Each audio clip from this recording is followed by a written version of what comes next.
All right, this meeting is now called to order. Roll call, please. Mrs. Cons, Here.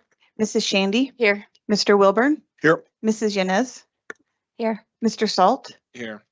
The Pledge of Allegiance this evening is going to be led by Adeline, who's a 5th grade student at Mountain View Elementary School.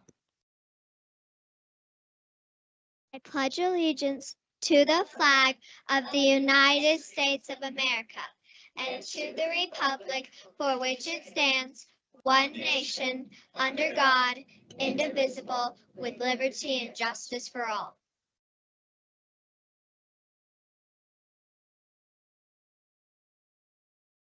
Great job. Thank you for the help.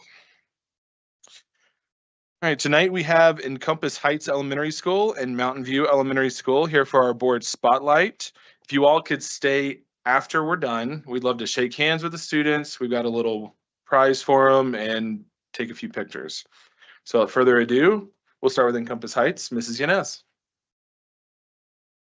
Encompass Heights is the newest elementary school in Academy District 20, opening their doors for the 2021-2022 school year. Their first year enrollment was 399 students, including preschool. Their current enrollment is 587, including preschool. Please welcome Principal Jennifer Sterk.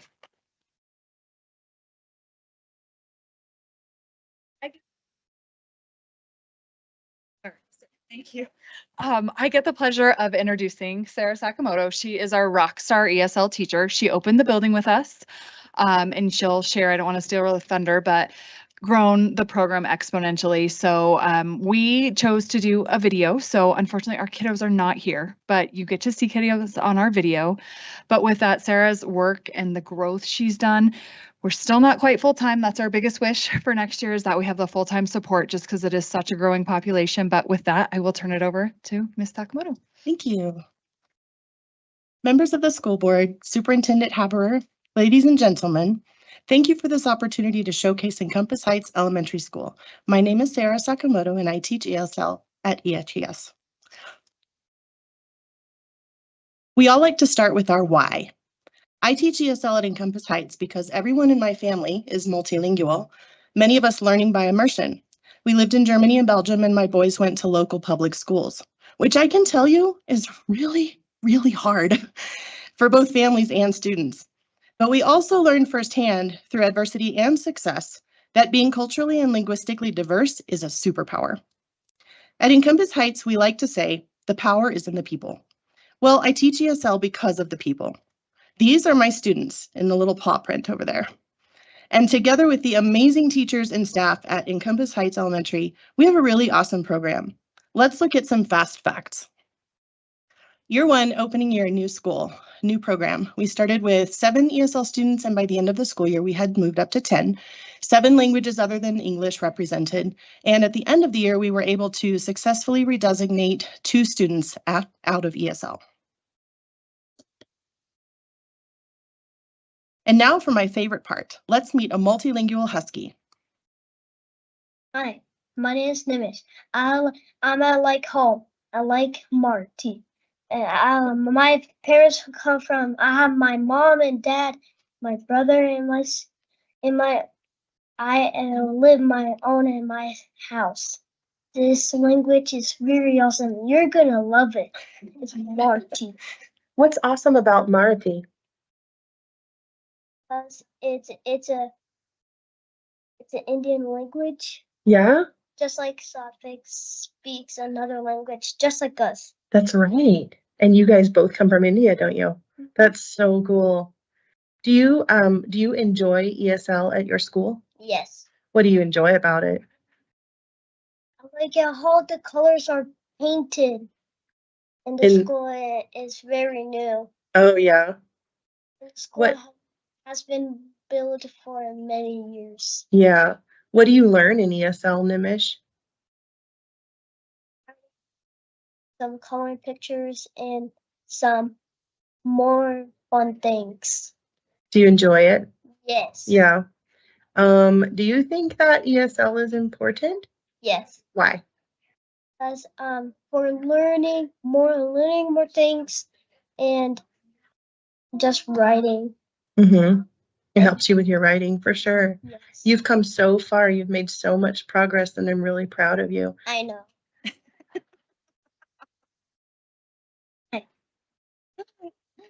Year 2, we were doubled our number of ESL students from 9 to 18, and we added some other languages than English represented. At the end of the year, we redesignated 3 more students. And year 3 last school year, we went from 14 to 19 students, added yet more languages other than English represented, and we successfully redesignated 4 students. Now we get to meet another culturally and linguistically diverse student. Our Sonia was a newcomer 2 years ago. And please remember that these videos were unscripted and unrehearsed. I literally started recording and just chatted with them. Hi, Sonia. Hi, How are you today? I'm good. Yeah? Yeah. What would you like to say about ESL at our school? That ESL helps a lot of people that don't really understand English that much and are from a different country or Cool. state. Can you tell us about where your family is from? My family, And what languages do you guys all speak? my dad, he has grandparents and he speaks to them to Ukrainian. Cool. My mom, brother, we speak Russian. So, yeah. Do you also understand Ukrainian? Yes. That's so cool. And you're learning English Yeah. in ESL. When did you start ESL? At Encompass Heights? I think Hmm. sure. You were in what grade? Third. 3rd grade. Wow. And now you're in Fifth. 5th grade. You've learned so much. I'm so proud of you. You've worked really hard and you've learned so much. Why do you think that ESL is important at our school? I don't really understand English. ESL helps them understand more.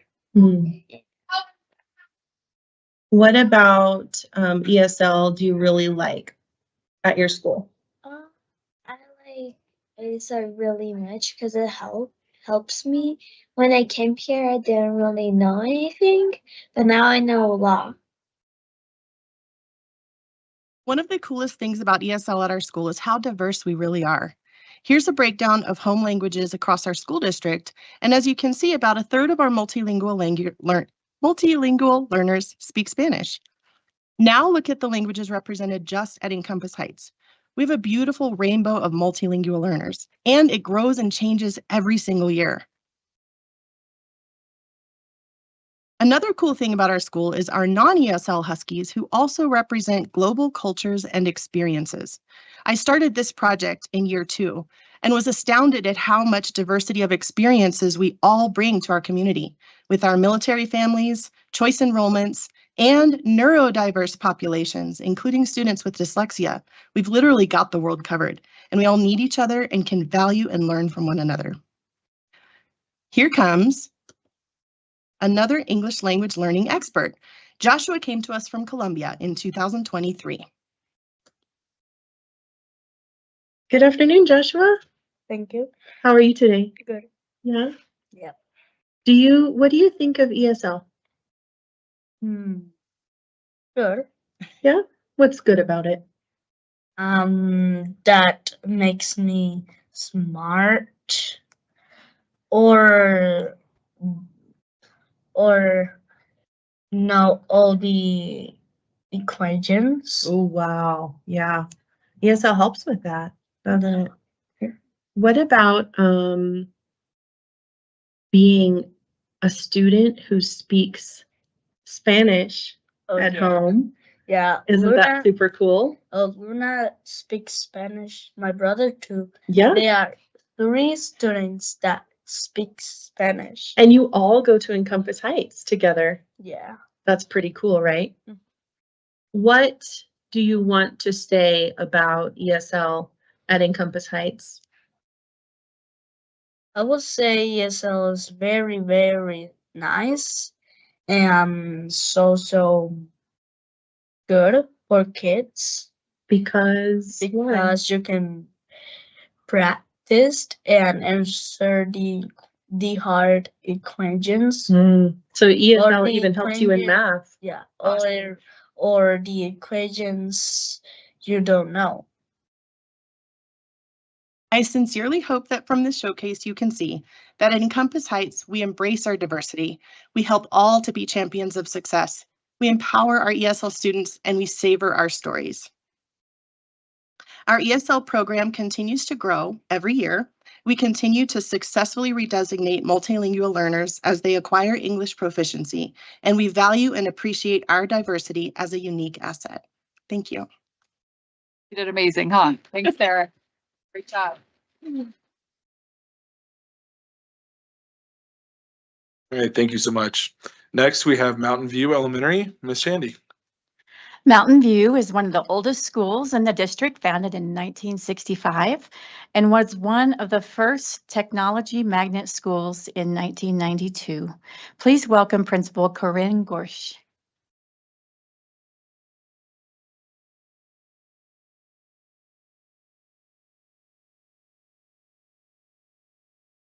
You can pull the mics down if you need to. Good evening. Thank you so much for the opportunity for us to showcase Mountain View. Our community is truly the heart of our success. This evening, we wanted to showcase some of the experiences and the opportunities that we provide for our students. We, for many years, have been able to offer robotics, MVTV, intramurals as some of our extracurricular activities. We're really thrilled to be able to offer choir and strings art club this year. There's some additions that we've made. So we have a quick video that we'd like to show that just gives a really great overview of who we are and what we do. And after that, the star of the show will be our students. We have, this is Riley Fair. We have Adeline Faring, and then switching seats in a moment will be Lincoln Sorey and Ryder Andrews, and they're going to tell you how MVE has impacted them.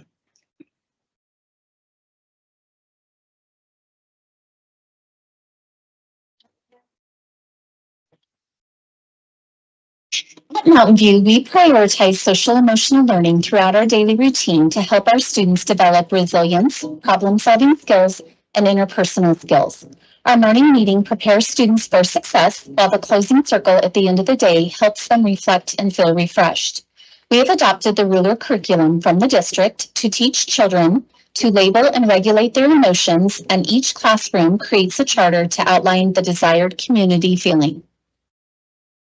Mountain View offers 5 special classes to enrich students' education: music, art, PE, Spanish, and 21C.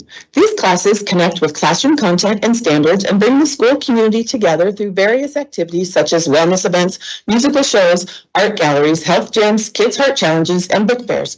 These classes are an integral part of students' day.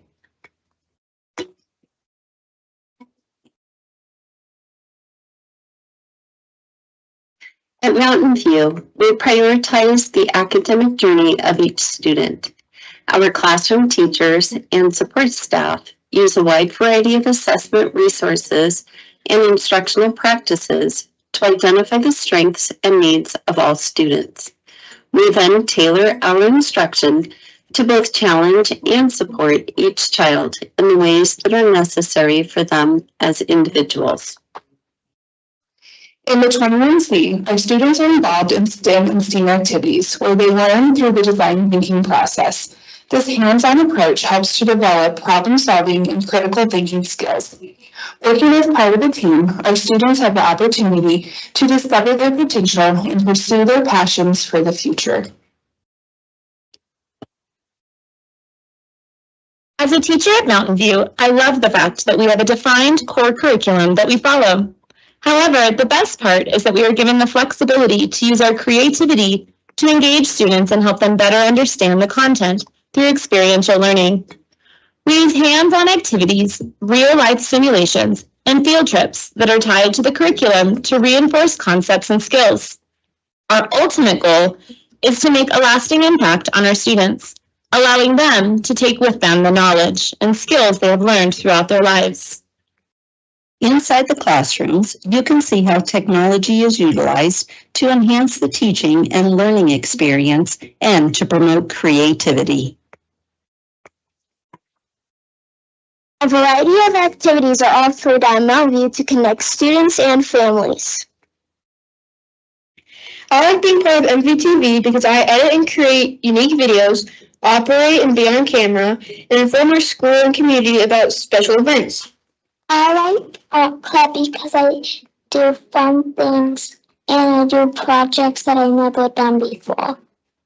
Our 4th grade and 5th grade students are doing the musical Lion King this year, and I am part of the animal ensemble. I love working with new people and being part of a team. As a member of the Student Council, I help organize school events, promote positive character traits, and participate in community outreach. I like Student Council because everyone is included and has an equal chance to participate. In robotics, we get to create our robots and code them to complete missions. I like problem solving, working as a team, and the feeling of accomplishing each mission. Our staff at Mountain View Elementary School believes in building strong connections with our students, families, and the wider community. We are committed to promoting awareness among our students about how they can contribute and be involved in community service. We collaborate with organizations like Care and Share, American Heart Association, and local nursing homes to help our students develop socially responsible and compassionate values. Our PTA and parent community take an active role in supporting our school. Thanks to their unwavering dedication, Mountain View offers a diverse range of opportunities for family and community involvement. We are Mountain View.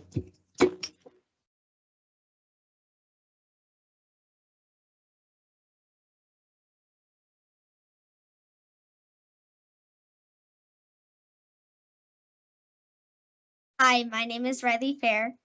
I'm in 5th grade and I've been at Mountain View for 6 years, and that's since kindergarten. The activities that I participate in at Mountain View are tag, CML, and the musical. Mountain View has helped me grow as a student by growing my confidence and relationships. When I was in the musical as a 4th grader, I got to know a lot of 5th graders and build relationships with them. I also gained confidence in performing in front of others. I'm so glad to be a part of Mountain View, and I'm thankful for the opportunities they've given me to grow as a person. Hi, my name is Adeline Faring, and I've been at Mountain View Elementary since 1st grade. I have participated in many activities at MVE. Some of my favorites are the MVE musical, tag, and student council. Mountain View has helped me grow because of all my past and present teachers. Miss Martini, my tag teacher, has helped me learn higher grade level math and ELA. Student Council has helped me improve my leadership skills. Our school has amazing specials where I learn a lot. They are PE, Spanish, art, music, and 21C. We also have wonderful field trips. This year we are going to Ameritown, and I am really excited for that. Overall, I love my school and will be sad when I leave for middle school next year.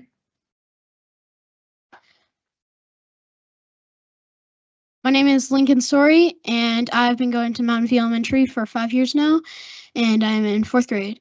I've participated in lots of fun activities at Mountain View, but one of my favorites was participating in intramurals, which is a before school PE activity, and I've done lots of fun like sports and things when doing that. I've also done a STEM club, which is just super fun. We've done experiments like the Coke and Mentos experiment, which was probably the best thing that we did. Mountain View has helped me grow as a student by being super kind, supportive, and helping me grow my confidence. I am very glad to be a part of this amazing community. Thank you. Hello, my name is Ryder Andrews, and I've been at Mountain View for 5 years now, and I'm in 5th grade.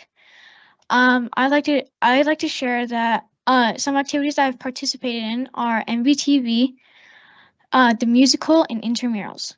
MVTV has helped me with my public speaking, And the musical has helped me with dancing and singing, grow my confidence in them. And intramurals has taught me sportsmanship. And MVTV and Mountain View Elementary has helped me grow so much, and that's one of the most things I love about it.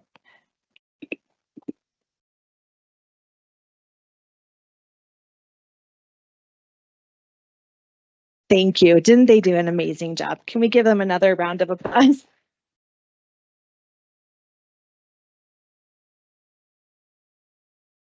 All right, we're gonna take just a real quick, like 2 minutes, so we can take pictures with the kids, hand out some prizes, and then we'll get right back to our meeting.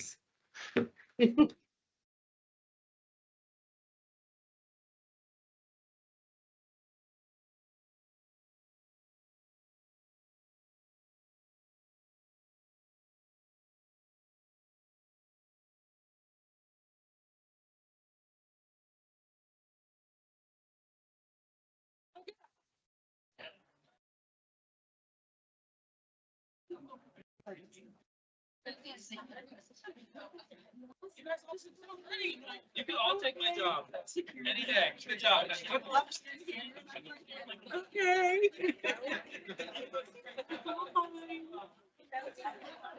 That's true. But we're doing offsite, so it's on.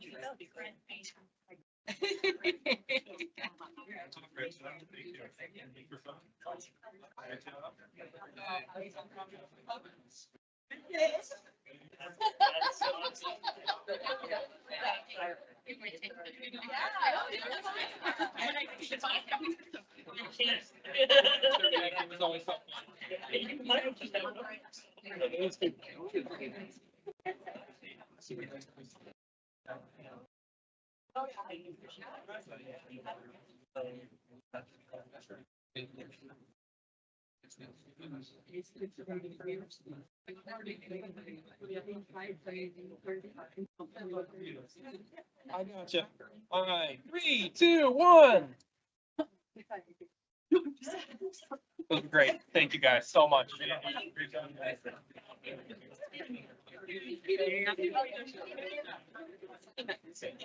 All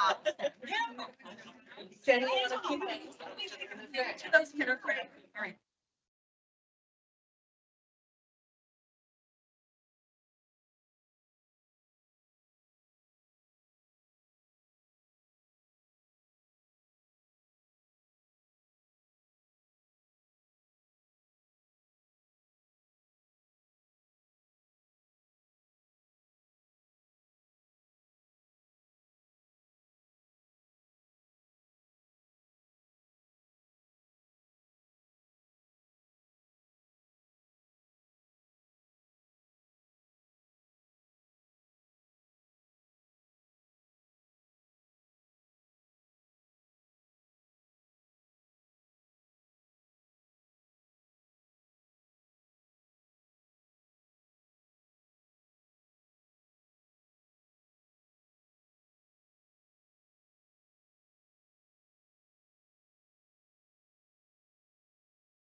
All right, I know we say about 4 minutes left, but we have a lot to get through, so we're gonna go and keep rolling.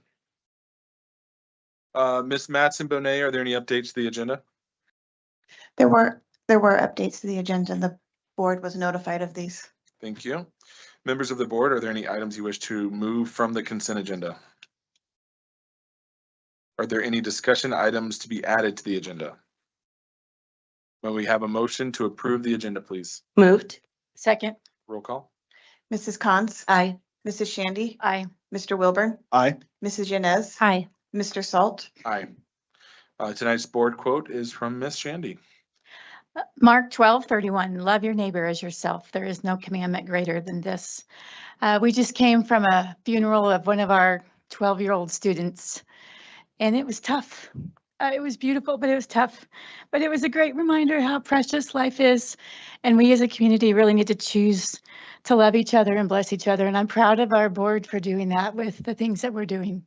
So. Thank you. Does anyone have any board comments this evening?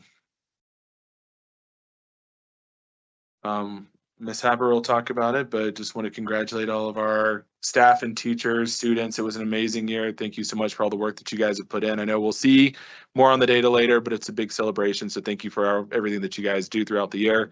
Clearly makes a difference. With that, Mr. Smart, I believe you have an introduction to make. Yeah, thank you. I have one administrator to introduce tonight. I'm pleased to introduce Tricia Anthony, who's being recommended as the Chinook Trail Middle School Interim Assistant Principal. Tricia is joined this evening by her husband, Chris, who I think just made it a few minutes ago. There you go. So Tricia holds a Bachelor's of Arts in English Education Secondary from Colorado State University. All I know is I heard somebody say the world needs more cowboys. That's all I know. She also got a Master's of Arts in teaching. She loves that. Teaching humanities from Colorado College. Her educational career began in Woodland Park Middle School. She taught 7th and 8th grade English language arts. Then she came to D20 and has worked at Rampart High School since 2009.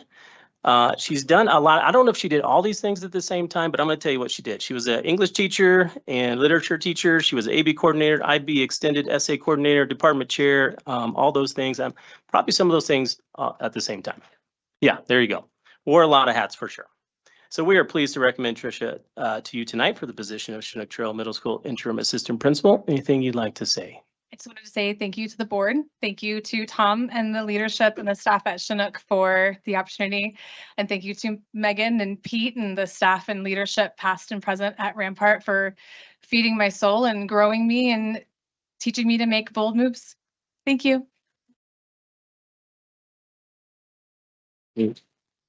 Right. Thank you. Thank you, Mr. Smart, and welcome aboard. Superintendent Haber. Well, welcome back. School's in full swing, and we're just off to such an amazing start. And though, even though, back one, I think. There we go. Nope. Nope. There we go. All right. So, even though we have been in school now for 5 weeks, we haven't really celebrated the first few days of school. So we just had a wonderful time. I had a chance there at Liberty to welcome in the new freshmen, and they just had such a great celebration. It was wonderful. We went to several different schools, some of them Air Academy, Liberty, Mountain View, Challenger, and Compass Heights, and many more those first few days of school. And it was just great to see the energy of the kids and teachers being there to welcome and embrace our kids. Spent some great time at Discovery Canyon, Go the Thunder. And they had a pancake breakfast for their students when they got there. And I just thought that was such a great way to welcome our kids.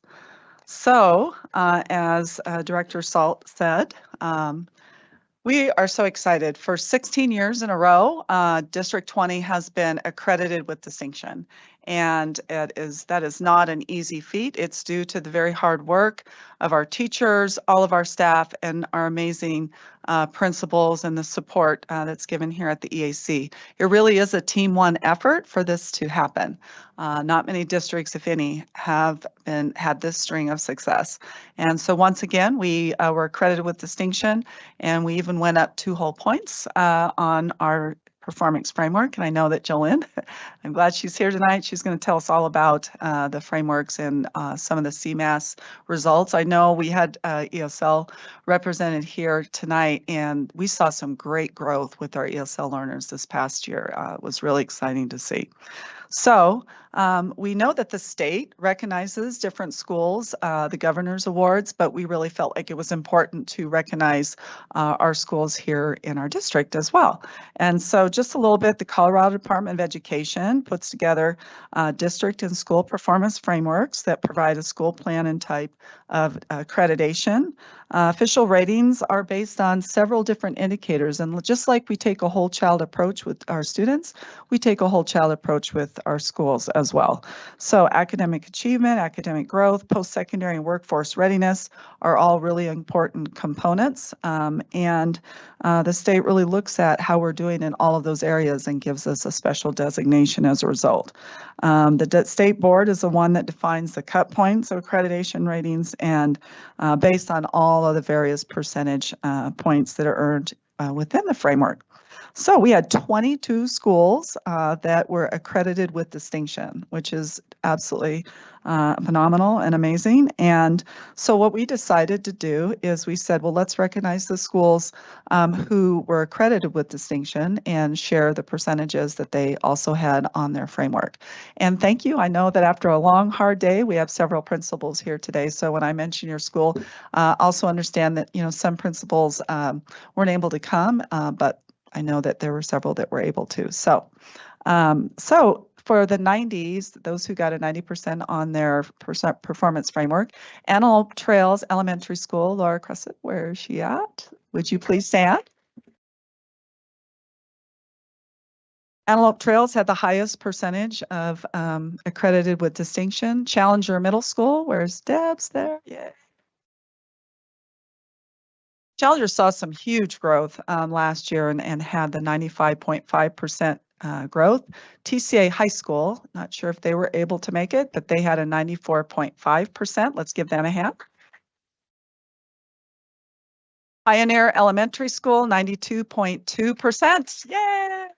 Awesome. And Foothills Elementary School, where's Julie? I think I saw her in the back there. So much hard work, and really when talking with principals and with teachers, I think the work that the district has done even before I got here and the focus we had last year on our professional learning communities, it really does make a difference, and a lot of hard work's being done and looking at data in those PLC groups. So for the 80s on the performance framework, we had TCA College Pathways. Let's give them a hand. Village Middle School. I don't know if Ash is here. Jody, yeah, come on in. Thank you, Jody. Discovery Canyon Campus Elementary School at 83.6%. Air Academy High School, 82.3%. I think I see Dan back there. There he is. Rock Rimmon Elementary School at 82.1%. Yay, thank you. Academy International Elementary School at 80.7%. Pine Creek High School at 80.4%. Chinook Trail Elementary School at 80.3%. And then TCA Elementary at 80%. And in our 70s, which would be 74% and higher, Discovery Canyon Campus Middle School at 78.3%. Chinook Trail Middle School at 76.9%. Eagle View Middle School at 75.7%. Discovery Canyon Campus High School at 74.8%. I saw Matt back there. There he is. Rampart High School, 74.5%. There's Megan. Woodman Roberts Elementary School at 74.2. And Village High School at 74.1. And I was saving the very best for last, but Liberty High School, Matt, give it up, 75.8%. All right. So principals, thank you for being here. It's truly a team one effort, and great things happen in schools because we have amazing staff and really strong expertise and leadership. I think leadership matters, and so thank you, and thank you for being here. We want to be able to take a group picture when I'm done with the superintendent updates, so please stay around and we'll take a picture if you would, please. All right. So we had a chance to go to Village Middle School, and I have a goal again of going to every school each semester. And we got a chance to be there at the beginning of the year, and they were doing this wonderful chain activity outside where students put their interests on different strips of paper, and then when they went outside, they found other students who had similar interests, and then they linked their chains together, and then at the very end, they had all of the chains linked, and it was just really fun to see students connecting. It really builds that culture that we talk about, the culture of connectedness. And then I love this invention that Ash showed me where you can actually be watching the class while you're doing math problems or whatever you want to write and have it be projected on the wall. And that means students could be watching their peers and having interactions with them while they work. So I thought that I appreciate Village Middle School and their dedication to really using technology as tools to help student achievement. And then I was at Chinook Trail Middle School, and it was really fun to hear Tom talk about the work they're doing writing across the curriculum. So their teachers came up with a common writing rubric that they're all going to use to help give students feedback about their writing. And that was really exciting. And we were in several classrooms and we saw students writing stories, which was really fun. And then I also thought that this was really amazing that they have How to Be a Science, a Student Learning Guide, and they have student learning guides for different subjects. And it's just such a great way to help students reflect on their learning. And we know that in Tom Hattie's research that one of the top ways of increasing student achievement is to help students set their own goals and then figure out by looking at examples like this how they can get there. We had a chance to go to Da Vinci, and they had all their fifth graders outside. And they were doing a lot of team building activities because they really believe that fifth grade should be the leaders, and by pulling them together as a strong team, they can then better lead the younger students at the school. This wonderful woman in the blue shirt, her name's Danny, and she goes out every year to Da Vinci and does these team building activities, and I hear that she's willing to go to other schools too, and we might even call on her for some team building here at the EAC at some point. But that was really fun to see. And then we also had a chance, Nicole and I had a chance to go into classrooms together, and students were really engaged with their learning, and that was a real joy to go to those various classrooms. Then had a chance to go to Eagle View Middle School, and they too were working on writing, which was really fun to see, talking to students about stories they were writing. And then we caught a glimpse of their outdoor classroom, and they use that outdoor classroom to do all kinds of teaching. You can kind of see there's little benches there, and they also have a community garden. They partner with a group called the Flying Pig Farm. It's a community garden in Manitou Springs, and they come out and help teach the students about gardens and how to harvest the vegetables and honey. I think they've got a beehive out there too, and they use it in science classes, and then they use the produce from this garden for their unique world cuisines and cultures class. And I'd love to be there when they do some taste tasting experiences. Had a chance to go to the Homeschool Academy. It was really fun to spend time with Keisha Hill.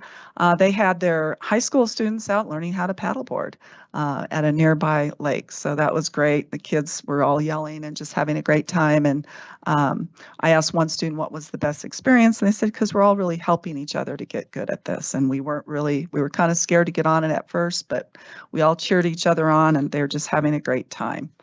Antelope Trails Elementary, Laura Cressa, principal, and I were walking classrooms, and really what I saw there was just real clear posting of learning objectives and success criteria. So when students are sitting in the classroom, they know what they're supposed to be learning, and they also know how they are going to be expected to demonstrate that learning at the end. Pine Creek High School, a shout out to Karina Biersman. She sends me all these wonderful things that they're doing at Pine Creek. And I really do appreciate that. And I would encourage all principals to send me the celebrations from your building. I'd love to know everything that's going on across the building, so please send them here. But it was really exciting to see what her Pine Creek IT department, computer science, is doing. Students passed 124 certification exams. And those are not easy to pass. And you can see the different kinds of exams. Some of the exemplary students, Elliot Bossetti, Joshua Driesman, Brogan Fogarty, Jacob Marlett, Jacob Silvas, and Jessa Vigil. And we also have a congratulations to Pine Creek High School teachers Steve Erickson, Denise Gardine, Brittany Nicholson, as well. And I think some of you are here just to tell us a little bit more about your computer science program. It's really exciting what you guys are doing. So please come up and just share a little bit about your program.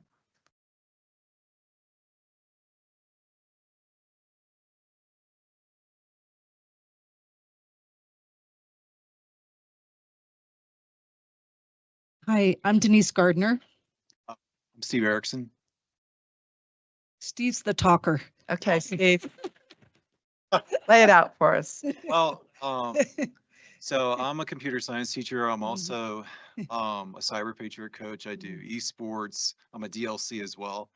I've been at Pine Creek since 2016. I just love it. It's a fun time. You just see by the looks on the faces of the kids are having a good time. Those are some of our CF students that Denise and I and Brittany all share, and it's just awesome. It's contagious. Once the kids get going, they start learning, they start feeding off of each other. Workforce readiness, we have kids earning these certs so they can get jobs right away, and experiential learning for post-secondary education. I think is super important, but they're just having fun. So I've been at Pine Creek since we opened in '98, so this is my 27th year there, and I love it. I wouldn't have stayed for 26 years, now 27, if I didn't love Pine Creek as a school and the staff and the students. But I teach AP Computer Science, AP Computer Science Principles, Oracle Database, Programming 1, Programming 2. Steve and I both teach cybersecurity. He does Cyber 1, I do Cyber 2. I think this past year, what helped us be successful with all our students getting certified is that we had funding to buy a site license for Certiport. So our students, our tech students, could take as many certification exams as they wanted. It included practice tests. Even if we didn't directly teach the content, we had students who were highly motivated, like Elliot Bassetti, who's like, I'm just going to do the practice exams and study the content built into Certiport and take the exam on my own. So she came in after she graduated this past school year for a week, taking about 6 or 7 additional certification exams. Wow. So it was really helpful to have that site license, so our students can go for it and get professionally certified. That's awesome. Well, thank you so much for the inspiration that you share with our students every day and this amazing success. Thank you. Thank you.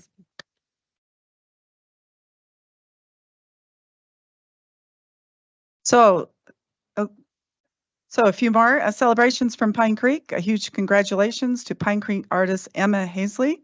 As part of her graphic arts contest, she competed in the El Paso County election sticker design competition and she won. So if we, hopefully we can all have a chance to get one of those stickers. It's absolutely beautiful. And this year it will be produced and given out to voters during this fall's election. So that's really exciting. Also, Pine Creek participated in the Down Syndrome Awareness Walk. They had 132 walkers, which was the largest team represented there, and they raised $5,657, which was the largest amount that was raised at that walk. It was so amazing for them to walk together, and I look forward to hoping it'll fall when I can go. I know I was out of town for that one, but what a great event. And then also want to share with you this National Art Honor Society buzz. And I think they're going to go ahead and turn that on for us, right? It'll work. Oops, was blocked. All right. There we go. A picture is worth 1,000 words, but some students in Colorado Springs were able to provide some that were worth even more, pictures that were even more valuable. And Josh, those pictures were given to kids on the other side of the world. Bryn, this is a really, really great story. Last year, the National Art Honor Society chapter at Pine Creek High School, they adopted orphan children from Malaysia to create portraits for them. Those kids were asked to share their favorite color, a favorite activity with those artists to help bring in inspiration for those portraits. And now over the summer, those portraits, as you can see, were delivered to these beautiful kids in Malaysia. So do you remember 1 year ago when the photographer took your photos and asked you for what is your name and what is your favorite color? Do you remember that? Well, we gave those photos to students in our schools who are studying art, and they made some really special gifts for you.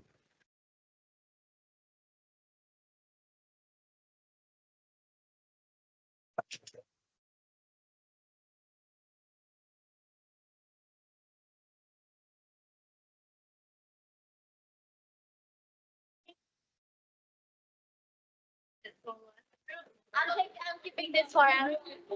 Thank you. I love this drawing very much. Thank you. Unbelievable. Look at all those smiles, those portraits. I mean, hopefully they're going to last a lifetime.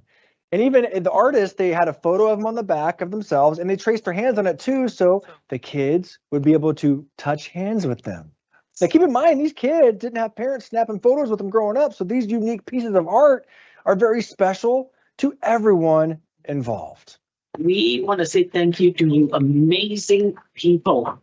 You've taken your amazing talent and you have given them a visual that has given them the sense of beauty, identity, and acceptance.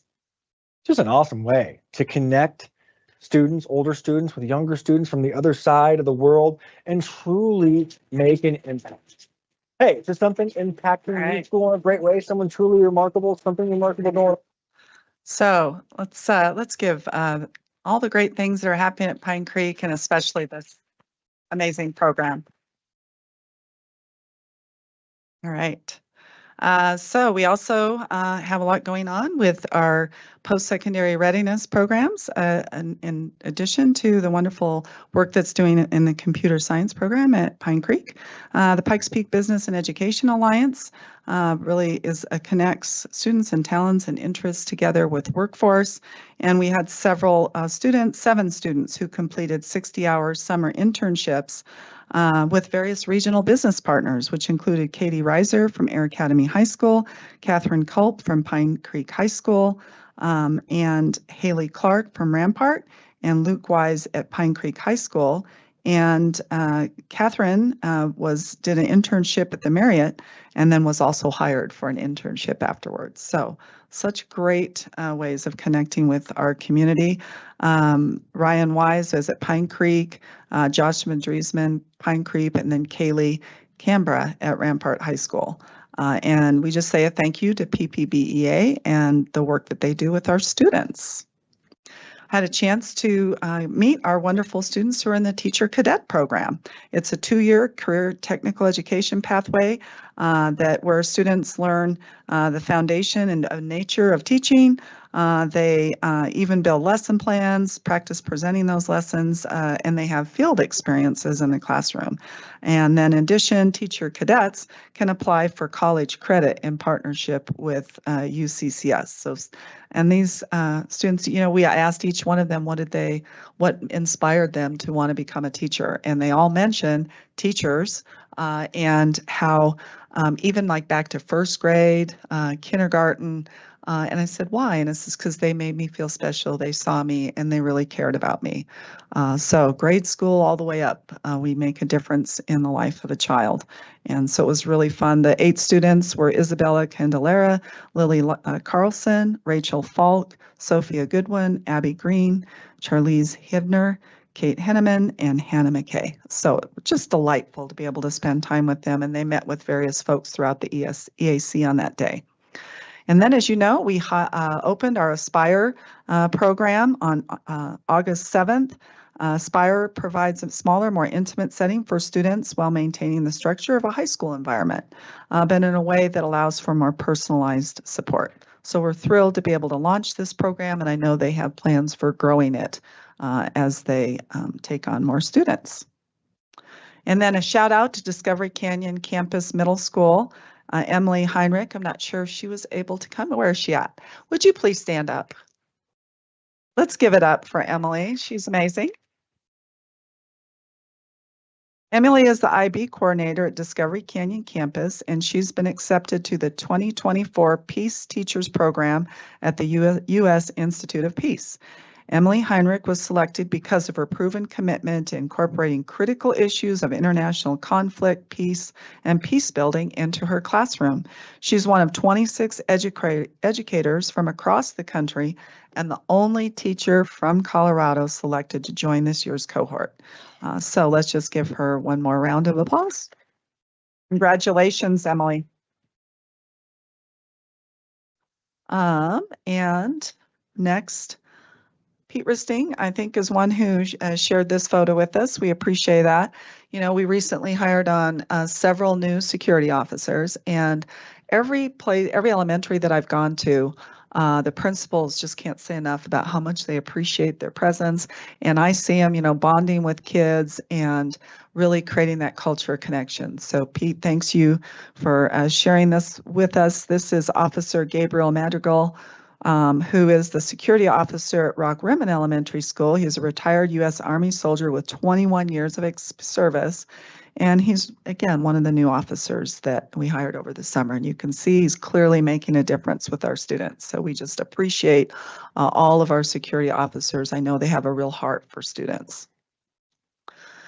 And then again, congratulations. The Association of School Business Officials International, ASBO, announced that Academy District 20's budget received the Meritorious Budget Award. This award reflects the district's commitment to sound fiscal management and budgetary policies.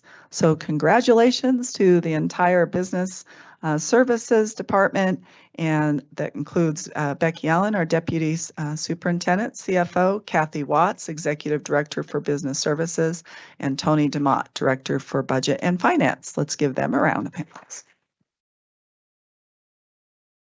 So many great things happening here in D20. It's fun. So I had a chance to go to Children's Hospital. It was called Children's Hospital 101 event, and it was behind the scenes. I had a chance to shadow Chief Medical Director for the emergency room, Dr. Listman. And he was just fantastic. And one of the things they emphasize is that every single employee that works at Children's gets special training in how to interact and build relationships with students. And he's been here, I think, for over a decade. And I got to go into the emergency room, one of the rooms, and there was a little 2-year-old, and he had his little car. And he picked up the car and was driving it up and down the pillow. The doctor was, Dr. Listman was, and within, I don't know, a minute or two, he put his hand out. That little child put his hand in his hand, and immediately there was a connection, and let Dr. Listman listen to his heart and all of that. But I really saw that to be true at Children's. They really know how to work with children, and every person that I saw there just really made an extra effort to touch the life of a child. And then I had a chance to be with Dr. Lauren Eckhart, And it's right across from the pond, right up the street from us, Children's Colorado Therapy Care. It's a brand new behavioral health program that was started in 2022. And so she showed me around and we started talking about what would a partnership look like, because we all know that we need help here in the schools with behavioral health. And so we started to brainstorm, what would that look like? Could we potentially partner together and apply for a grant at the Anschutz Medical Center? And so she's going to come out. I told her about our Aspire program, and she wants to come out and take a tour there. And I'm excited. I think there's going to be some really good things that come out of that partnership. D20 Foundation Golf Tournament, and thank you, Board of Directors, for being there. We know that happened on the 26th because of the support of over 40 sponsors and donors and a dozen volunteers. The event was expected to raise about $50,000. I think they're still looking through their contributions, and it's important because these funds go right back to D20 to support student scholarships, senior scholarships, teacher classroom grants, and select programs at the district. And on the right, Buddy and Jeanette Van Doren, they were the ones who started the Ed Foundation. So it was really fun to meet them in person. So thank you again to the Board of Directors for you were able to come. At a chance, I was invited to go to the Air Force Academy game. They played Merrimack College Warriors and they won 21-6. But best of all, I had a chance to meet and build some partnerships. I met the new superintendent, and his wife, Tricia, loves to listen to the Air Force Academy or the Air Academy High School band. So I said, well, why don't you come to homecoming? So we've invited them to come to the Air Academy High School homecoming games so that she could actually see the marching band. But just appreciate our partnership. These two young ladies, the one on the left wants to be a JAG. She really wants to go into law, and the other one is excited to be a pilot. So it was fun to hear about their journey and how they became interested in those types of careers. This past week, September Stakeholder Meeting Week, we met with all the different stakeholders. We have Classified Liaison Council. I met with Community Connections, which was Coffee and Conversations, but now it's really, we're trying to focus on Community Connections, Parent Sounding Board, Patron Council, Superintendent Student Advisory Council, and the Teacher Communication Council. And I will tell you, I had so much fun with the students. Definitely the highlight. I asked them about the cell phone policies, and I said, what do you guys think about that? I think we need to hear what the student voice around that. And I said, and what's your recommendation? And their recommendation was to find a middle ground. And they really, all of them were really supportive of the great work that was already going on in the high school. And they agreed that you know, that it probably isn't a good thing to always have your cell phone out, but could you use it for breaks? And then there was a senior that said that the lower classmen, definitely, they shouldn't have their cell phones, but by the time they're seniors, they should be able to have free access to their cell phones because they know better, right? And so they were just delightful. I'm so excited to keep working with them this year. Of course, we went to the State of the City where Mayor Mawulade gave his State of the City address, Road to the Future, where he covered his strategic plan. And one of the things I really appreciated about that is he talked about CTE pathways, and he's very committed to growing career pathways within the city and connecting business partners. Speaking of which, the workforce Pikes Peak Workforce Center has invited us to do a presentation on our CTE programs and career pathways on November 1st. So we're excited to be able to share that. Upcoming bond information, Becky and Mark and I have been going to several different venues just to share factual information and just keep encouraging people ask you questions about the bond to just keep pointing them back to our website. We have a great FAQ sheet there, and questions that have been asked we put on there along with information. So just encourage you to use the website. And last, we say congratulations to recent Pine Creek High School graduate Justin Charles Cecil. Is Justin here tonight? Yay, let's give him a hand. Got his cap on there. All right. So he was able to complete his last credit this summer so that he could graduate. And Justin, we invite you when I'm done here to come to the front if you'd like to shake hands and have your picture taken. Beginning next year, we're excited to actually host a summer graduation, a full summer graduation for any students who graduate. But let's just give another round of applause to Justin. Thanks for hanging in there, Justin. Way to go. And that is the end of my report. All right, thank you, Superintendent Haber. Lots of great stuff going on, and we're just getting started into the year. With that, we are going to take about another 5-minute break so we can congratulate all of the principals that are here, take a couple photos, congratulate our graduate, and then we'll keep rolling on. So 5 minutes. Thanks.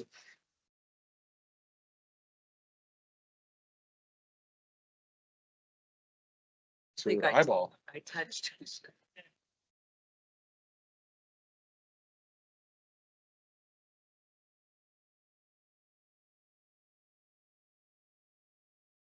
Yeah, I mean, let's see how it goes. Could we get school principals to come forward for a photo?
All right, we have 12 folks who have joined us online. Now we'll move on to our consent agenda. There were no items pulled from the consent. Oh, we need a motion to approve the consent agenda as posted.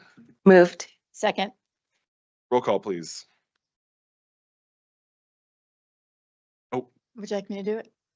sure. That'd be great. Mr. Salt, President Salt, Yes. Vice President Cons, Aye, yes. Ms. Shandy, aye. Mr. Wilburn, Aye. Ms. Yanez. Aye. Number 8. All right. Now there were no items pulled from the consent agenda, and we'll move on to our written reports. Annual monitoring report for EL 2.2, treatment of parents and general public. Did anyone have any questions or comments? Right. Is the superintendent's interpretation of the policy reasonable? Is there sufficient evidence to determine compliance for each section? Are all sections in compliance? Recognition of exemplary performance or concerns regarding performance? Would you like to see additional or different evidence, or should any part of this policy be changed in the next monitoring report cycle? Do you see evidence which is extraneous or no longer necessary? All right, item B, information regarding ASC 20's Cumber Vista school site. Do anyone have any questions or comments? Go ahead, Mr. Wilbur. So the report stipulates that the difference between if the city were to pay for commercial versus designated schools use comes out to almost a little over $61,000 an acre. So we're talking about around $355,000. Do we have a way of knowing, or that will we not know until they publish a report or reach out and let us know? Thank you for bringing that up. So the way it works is those numbers, the 76,602, that is the price per acre, if you will, that a school district gets compensated for land. That other amount, the 137,694, that is parkland. So we have reached out. In fact, we sent a letter earlier this year to the city advocating for the fact that we don't really understand why school property would be valued at almost half the rate as a park. Parks are very important, but certainly so are schools. So please know that in our messaging to the Colorado Springs Parks, Recreation and Culture Services Department, we have said that we expect to at least get 137,694 in the proposal they give us. So we are asking that we be compensated at least the park rate, and that we're not interested in 76,602. Okay, so you're reading that. So the word expect was in our. And we told them, they know that. Good. We're not interested in anything lower because we simply think that it's not fair to District 20, to our taxpayers. Agreed. It's just not right. So we expect the proposal to come in at least at that level. If it doesn't, then we're going to send it back and say, remember, we said that we expect this amount at least. Becky Allen playing hardball. Well, we'll try. I like We'll try. Thank you. When do you expect to have the closing documents ready? It is hard to say because it could take several months for them to prepare it. They need to do a formal appraisal. We wanted to see that and all of the paperwork associated. So if you think about closing on a very complex home, that's kind of what this is. So certainly when we get those documents, as long as the board meeting isn't the next day or something, if we don't have any questions, and certainly council in terms of Tanya Thompson takes a look at that, make sure there's no concerns, we will review it as well. Once we feel it's in a good place, then we will certainly request it to be on the agenda and prepare those documents for presentation to you for the board's consideration. Thank you, Ms. Allen.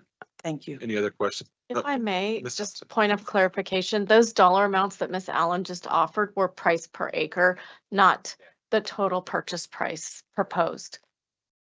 Thank you for the clarification. Any other comments or questions, board? Right. Item C, District Technology Advisory Committee Report. Any questions or comments?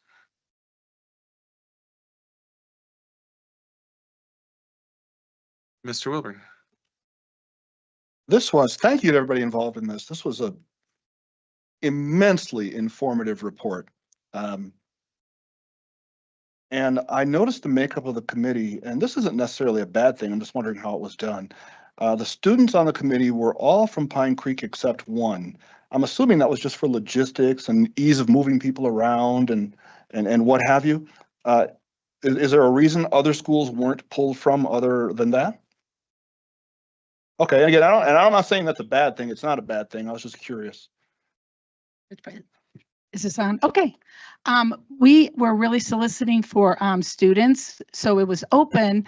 We didn't get a lot of students applying, so we started reaching out to the Honor Society advisors, and Pine Creek was the one who really solicited, and so that's how we got those students. We took all students that applied. Okay. Okay, really, really good report. Thank you. They worked hard. Yeah, it showed. I thought it was a great report, especially after going through the ISTE conference. That was such a focus. It was really great to see that we were already engaging in this work. So appreciate everyone's time involved. I know that was a lot of community members. Next, item D, 2024 summer project status update. Were there any questions or comments? Item E, new licensed staff orientation. Any questions or comments? How much do you bribe the individuals coming through, Mr. Smart, to give you the top score every year? What are you talking about? We're just awesome. My team is great. I don't know if you remember, I stopped by and heard you talking about how important it was that they rated you highly. So I may be letting the cat out of the bag to No. everybody else. Yeah. I don't remember. I don't recall that discussion. No, it was great. I enjoyed bouncing to all the different sessions. So thanks everyone for letting me pop in and out. It's great to see the energy at that point. Director Wilburn. Want to back up one. I'm sorry, project status update. I did have a couple curiosities. I'm curious when it comes to relocating. So we relocated some portables. Hold on 1 second. We're gonna see if we can catch. Oh yeah, he's not in here. They just left. Well, hopefully they didn't get too far. I can see Pete through the door.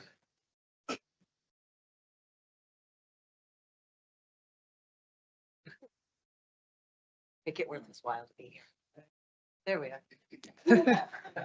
All right, I would like to happily present, very happily, Mike, you almost made it. You got to hustle a little faster next time. Move fast. All right, you got to move quick, stealth out of here. Director for Facilities does an outstanding job. Mike Redmond has customer service to our buildings, just unbelievable. So a few questions are going to come your way, okay? Perfect, thank you. Thank you for, yeah, if you were a little quicker, you'd have made it out. Not fleet of foot anymore. Good update. On page 6, I'm just curious. So we relocated portables. I'm assuming that happens all the time. Our portables, I assume they're deconstructed and moved. Is that done all with district resources, or do we have to rent equipment for that? We actually have to contract that out. We contract that out. Yep. And they take it apart in 2 pieces, drive it down the road and then put it back together. So And they're then, on the big flatbed truck. yep. And Slow then move. have Okay. contractors that put it back together and do the basic maintenance that you need to do. Okay. Page 8 discusses stage curtain fire treatment. I just don't know anything about stage curtains. What is that, something that's sprayed on? What is that? How often do we do it? It is, we have a 5-year cycle that we go through all the stage curtains that aren't built in with an actual fabric that has a fire retardant in it. So every 5 years, we send the curtains off, different groups, have them get cleaned, minor maintenance, and then we have the flame retardant added to it. And we do that, like I said, every 5 years to all the curtains that need it. Is that done through a local vendor, or do we have to mail them somewhere? It's a local vendor. Okay. I want to say it's Coit, actually, who does Coit. it for us. And page 11, we have some great pictures of the elevator renovations and stuff. I'm just curious, was that, yeah, right there.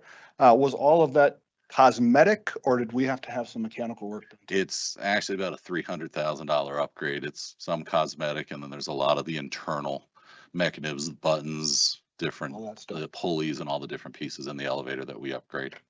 The picture strategically done because one thing we learned is the floor is not included. So you have a beautiful elevator with an ugly orange carpet over there at Eagle View. So we're getting that fixed though. Okay, thank you. Great report. Is he, we officially dismiss it? Run. Run. Thank you, Mike. Right. Last call on new licensed orientation for Cameron runs. All right, 24-25 student enrollment update. Were there any questions or comments? Hiring report, item G. Were there any questions or comments? Director Wilburn. I'm curious about the INRs. So 67 are INRs because final sentence, but then 32. Wait, 67 were INRs, but 32 ended up filling positions. Is that right? So I'm just curious how that happens. I'm not an HR guy. Well, so last year we had 113. So 113, that's an INR, is basically a 1-year position. We hired 67 of those back of the 113. Okay. So that's what that means. So they're basically, most of them came back to the position they were in an INR if that was something that we realized we needed to continue. Some of them because of late hires, that's how it becomes an INR. Some of them are just due to temporary situations. So that's why they're not all brought back necessarily. So most of those were just returned to the position they were in INR the previous year. So of the 32, how does that compare to say last couple of years? Is that par for the course? Yeah, that's probably, we usually have over 100 INR each year, and then usually more than half we return. Okay. Yeah. Thank you. All right, summer school 2024 summary report. Any questions or comments? Item I, Fair Campaign Practices Act. Any questions or comments? All right, item J, 2024 CASB Boardsmanship Meeting Debrief. So I don't believe I was there. Ms. Yanez, myself, and Superintendent Haber were the only ones who were able to make it. We had some others who intended and weren't able to come at the last minute. This is the changeover. So CASB has a fall meeting every year. Region 6, yeah, they do the different regional meetings. It's been in Pueblo before, it's been in some other places. They usually call you in for a night, have dinner, talk about some stuff and send you home.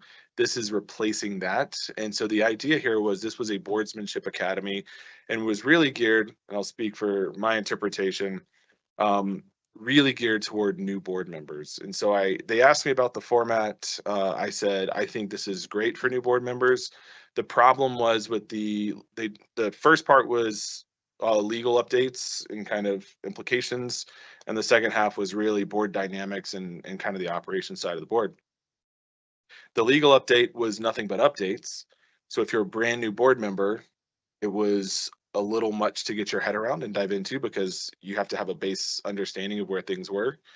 And then in the afternoon, it was very, Matt Cook did it, which he came and did some work with us, and I would say is very comparable to the type of information that he provided. So very good for new board members. So I thought it was kind of interesting that the legal update seemed better for people who had been on the board for probably a couple of years, but then the afternoon session about the boardsmanship itself was really geared towards new board members. And so I told them they really just kind of need to reconcile a little bit and focus more on either being new board members or replacing it, but kind of in the capacity it is. I felt like it wasn't a direct replacement, but I thought it was a really interesting thing. I've only been able to go a couple times. They've been in the weekday evenings before, and it just made it difficult for me to get down there. So I like the Saturday format. It made it easier for me to get down there personally, but I'll let others speak. Well, as the new EST board member, it was information via fire hose. One of the best questions I got asked was, well, we all got asked, were you surprised by, shocked by, challenged by any part of this job thus far? My hand definitely went up. But learning all the time and yeah, taking advantage of these opportunities to know how to serve well, learn as much as I possibly can about every system I possibly can. And thanks for letting me tag along. Dr. Cons.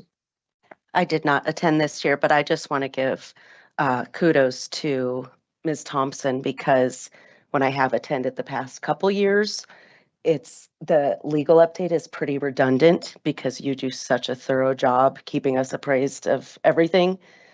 that's why I didn't go this year, because it's, we know it all from you. So just thanks for your work. I would say that that was par for the course, that the legal update actually, the attorneys they had there struggled to answer a couple of questions that we had that you've already talked to us about. So we didn't have any questions about that, but when other members there asked, they were struggling a little bit, and lots of get back to us. So thank you for the work that you do. All right, Director Wilburn. I'd like to take a jump back to H, to the summer school report real quick, because there's a couple of things in here that I'm sure Ms. Patterson, Dr. Field, is on your radar. I can't imagine it's not. In looking through, so we had a pretty significant jump in just raw number of students in summer school between 23 and 24. Maybe some COVID catching up, still going on, that type of thing.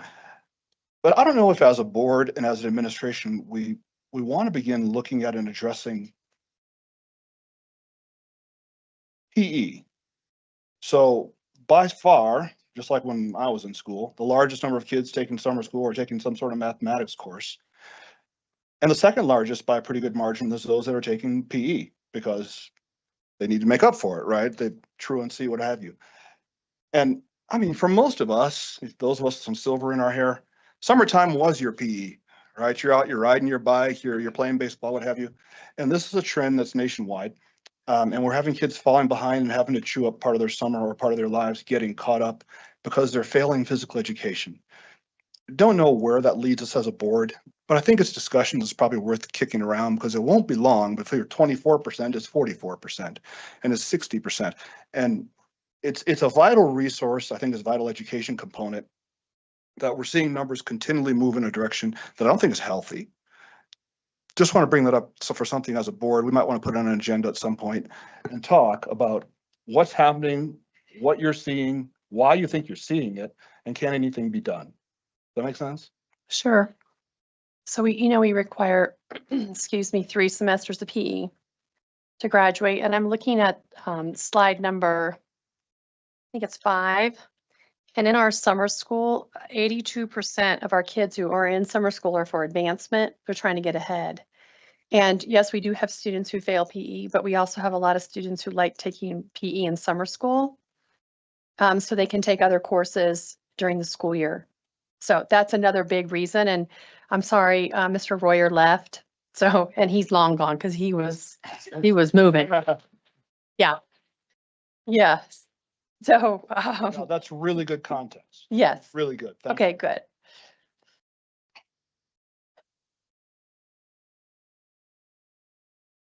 All right. Moves us to 10A, presentations, teacher externship program report, Superintendent Haber. Yeah, so I know Dr. Field's going to speak to this, and maybe Dr. Pariseau, but I'm just super excited about externships. When I got here last year, I know it was something that I'd experienced in other districts, and it's such a great opportunity for our teachers to be in businesses and for them to hear directly from business partners what are those skills that we need to be thinking about in our schools to prepare them for the workforce. And also the business partners really enjoy hearing the educational perspective too. So it's definitely a program that we want to grow. And I thank you to Dr. Pariseau for getting that started, I think with Integris last year, and we want to grow it this year. So Dr. Pariseau. Thank you. It's great to be with you tonight to share about the teacher externship program that we developed last spring. And so an externship for a teacher, it's a professional learning opportunity very similar to a job shadow, which allows educators to complete a period of service in the workplace. This collaborative experience gives educators and business professionals a structured time to connect with one another for mutual learning. So educators ultimately are able to enhance their instructional practices, which result in improved student performance and relevancy for students. And the kind of structures we have is the ability to cover sub-cost if it's something that we want to do during the instructional year, but then also have stipend resources available over summer if a teacher wanted to do one for a longer period of time, whether it's a full day or a week of things of that sort. Also, we put together, and I put it as part of the board docs, a program guide that goes through it. And if you notice, if you had a chance to look at that, it creates a lot of reflection type opportunities for those teachers to reflect upon with the industry partners, and the industry partners also reflect upon the experience they had with educators. And that's something that we feel is extremely important. It's an academic endeavor, not just a field trip, so to speak, or just a kind of a show and tell at a business. It's something that really enables them to reflect upon what is needed for students to be successful in different type of fields in particular. So our first kind of dabble in this externship notion was at our mini conference that we held back in February of last year. As part of that mini conference, all the CT teachers were invited to a mini externship in the afternoon with Jackson Engineering that kind of covers the advanced manufacturing engineering sector, El Paso County Government Offices, which is governmental services in all its variety. So it was kind of a pretty large group for that. The International Brotherhood of Electrical Workers, which is the construction sector, Great Wolf Lodge, that's where we hosted the mini conference. So we got to do tours around there for the hospitality sector and culinary. And then Children's Hospital was a partner where they were able to tour the Children's Hospital facility and talk with professionals there. And so it was a great experience for us to initially dabble in it. And then we also established an externship opportunity at Integris last spring, and here's some pictures from that experience. We had teachers Adam Truex from Air Academy High School. He's an engineering teacher. Michelle Holmes from Chinook Trail Middle School. She's a computer science technology teacher. Also Sarah Ballard also attended but she's not here tonight, but I do have some of them here to talk to you, and then Kendra Tate, who's our coordinator. And I briefly want to introduce, I have Kendra Tate, who's our CT coordinator, if you want to stand. She attended and is an integral part in our CT programming. And then Tala Harmon is our work-based learning coordinator, and she's instrumental in facilitating a lot of these partnerships and doing a lot of outreach, a lot of outreach with industry and trying to develop relationships and friendships. So I appreciate them and their support and what they do. So I'm going to turn the time over to a few of the teachers who had some experiences with the Integris externship. And then also we're going to conclude with Steve Erickson, who had an amazing experience over summer working with the National Science Federation, the School of the Mines, and I think they did some projects revolving around General Motors, if I remember correctly, and he'll come up here and share a few minutes of that experience. And so Adam, why don't you come on up, join the hot seat here.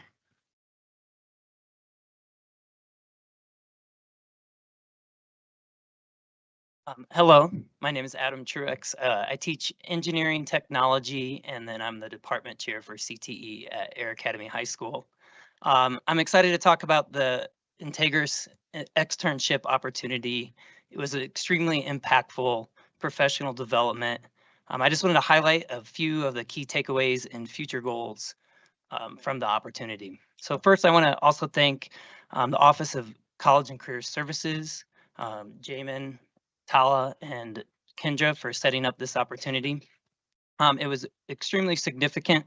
During the externship, I had the privilege of touring a cutting edge automation factory, and it was a forefront with engineering and manufacturing. The facility's use of the automation cells directly relates to one of the courses I teach, which is computer integrated manufacturing. We got to do firsthand work as if we were on the floor doing a Gemba walk, being able to see a factory cell, look at how it's operating, and then find ways to make it more efficient. Then we were able to go back and sit down with the leaders in the company and actually talk about ways that we could improve their factory cell. And they were taking our input valuably.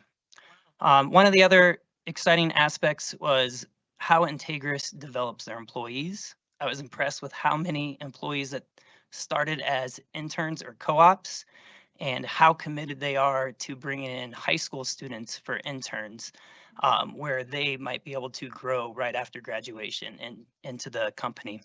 I had the opportunity to hear from a lot of young engineers and professionals at Integris, where they had really engaging talks and personal stories that I think would be extremely motivating for my students, where they can offer a glimpse of exciting possibilities of what engineering and manufacturing careers are like. Looking ahead, I have three main goals, and most of that is to enhance our work-based learning opportunities.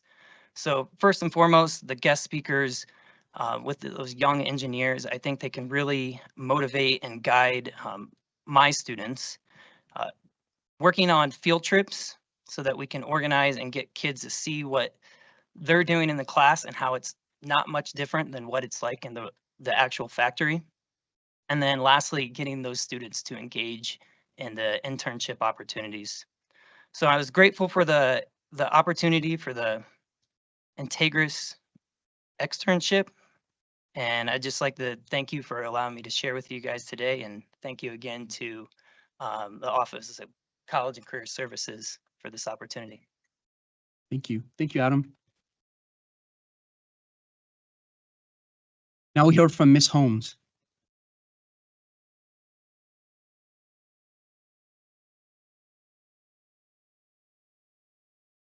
Good evening. My name is Miss Michelle Holmes, and this is my 17th year as a public school teacher, my 6th in the world of CTE and STEAM, and my 3rd at Chinook Trail Middle School.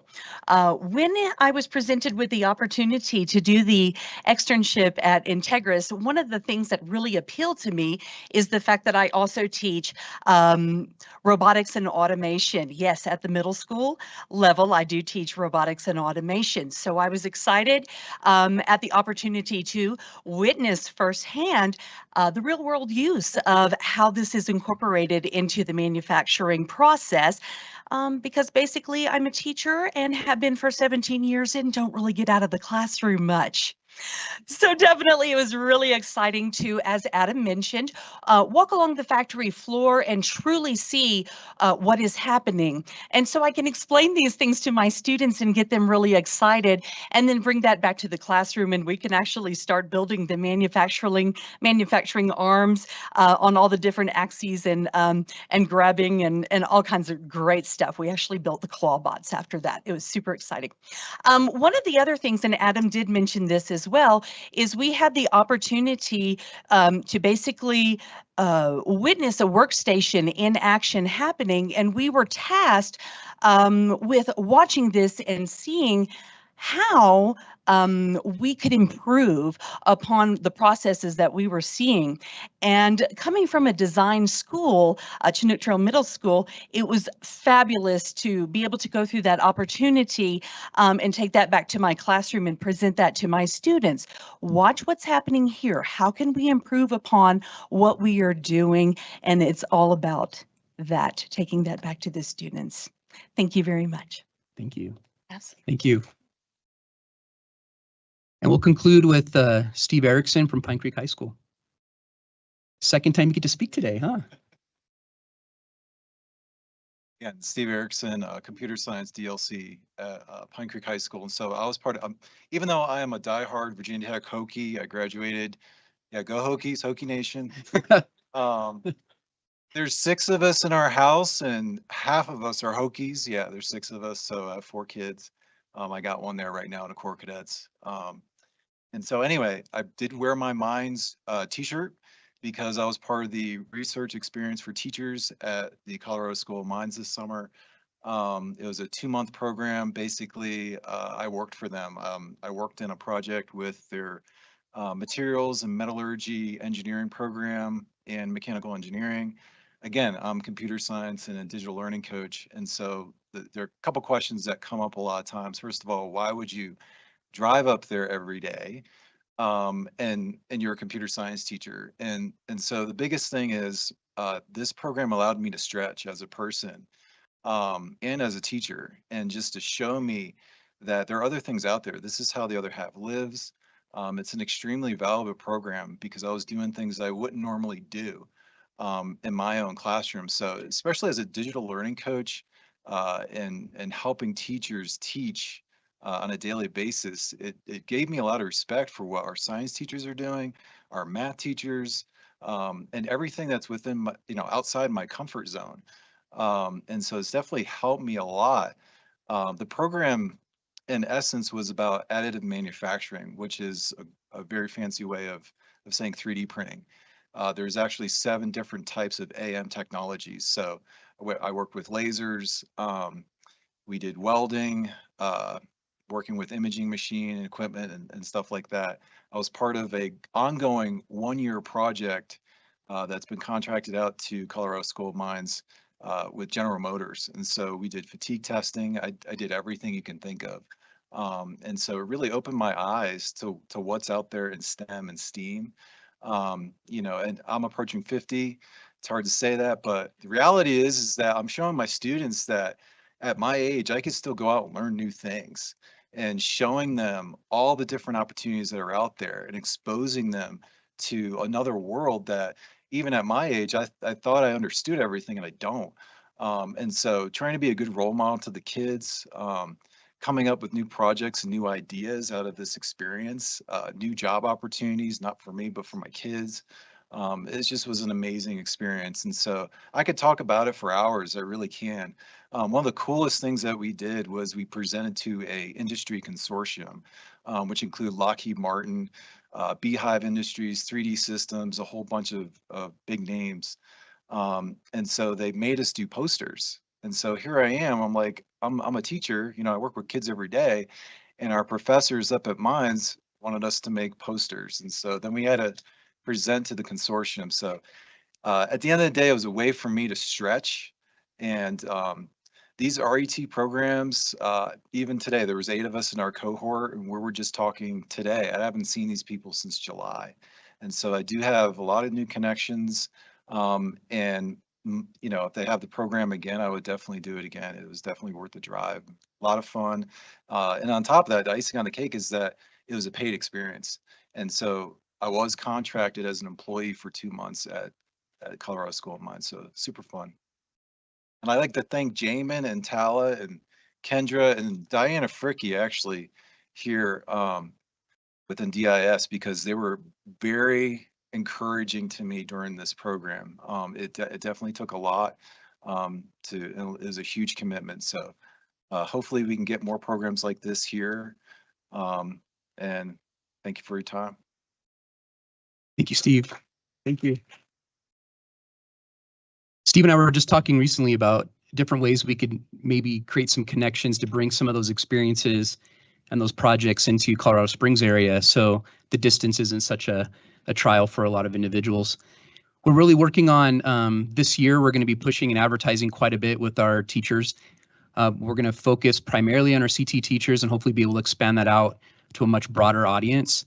And so that's something that we think just brings value and really creates those aha moments. And these are things we want to multiply in these types of experiences. So thank you. And if you have any questions, I'm here. Thank you, Mr. Jameson. Very valuable programs. Love hearing it. Director Collins.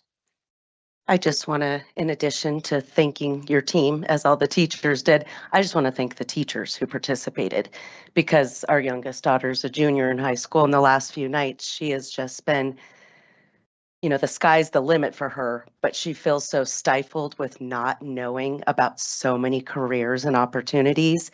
So just for our teachers to expose themselves and share that with the students, it's so beneficial. So I'm really excited that this program's taking off. I remember saving all these externship articles last summer, a year ago, when it, you know, the programs really started to come out statewide. So thanks to all the teachers, and I just can't wait for more of that to come for our students to be exposed to it.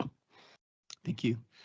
I know when you first came on, this was one of the things that you and I talked a lot about. You'd done this in Washington, and I was really jazzed about bringing it here. And so I'm really excited to see that we were able to get this off the ground so quickly, be able to offer it to our teachers, and really appreciate everyone involved in making sure this happens. The teachers who went, as Director Khan said, and now looking forward to how that comes back and really affects and impacts our students. So thank you for everyone.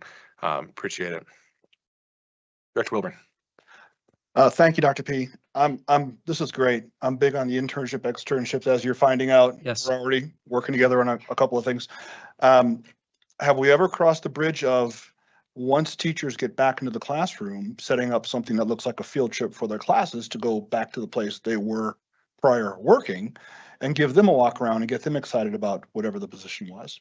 Definitely. It's about connections and developing those relationships. And that's something that in my experience as a director over college and career services, not just in this district, but other districts too, is that it's about relationships, right? Because there's a lot of red tape in bridging with different industry sectors and different partnerships. And so we want to make sure that we have our processes in place, which we've been working on the last few years, to make sure that we have all our I's dotted and T's crossed. So it's a good experience for everyone involved. But I think that's exactly what we want, is as we have these experiences and develop these connections, we want to expand it. And work-based learning at the student level, it's a continuum of experiences, and it starts something as easy as like a guest speaker. Then you can go on to maybe like an industry tour, a job shadow, and the ultimate goal is internships and pre-apprenticeships and things of that sort that really magnifies those experiences. Having a son that served in his internship, it really was transformational for him. And those are experiences that we want to provide for our students as much as possible and really develop and foster those relationships. Any other comments, questions, board? No. All right. Thank you so much. Thank you. Appreciate your time. Next report is the 2024 CMAS results and district and school performance framework results. Superintendent Haber. Yes, we're super excited about learning more about what we're doing with CMAS and our amazing results. And we know that we still have work to do as well. So Dr. Susan Field.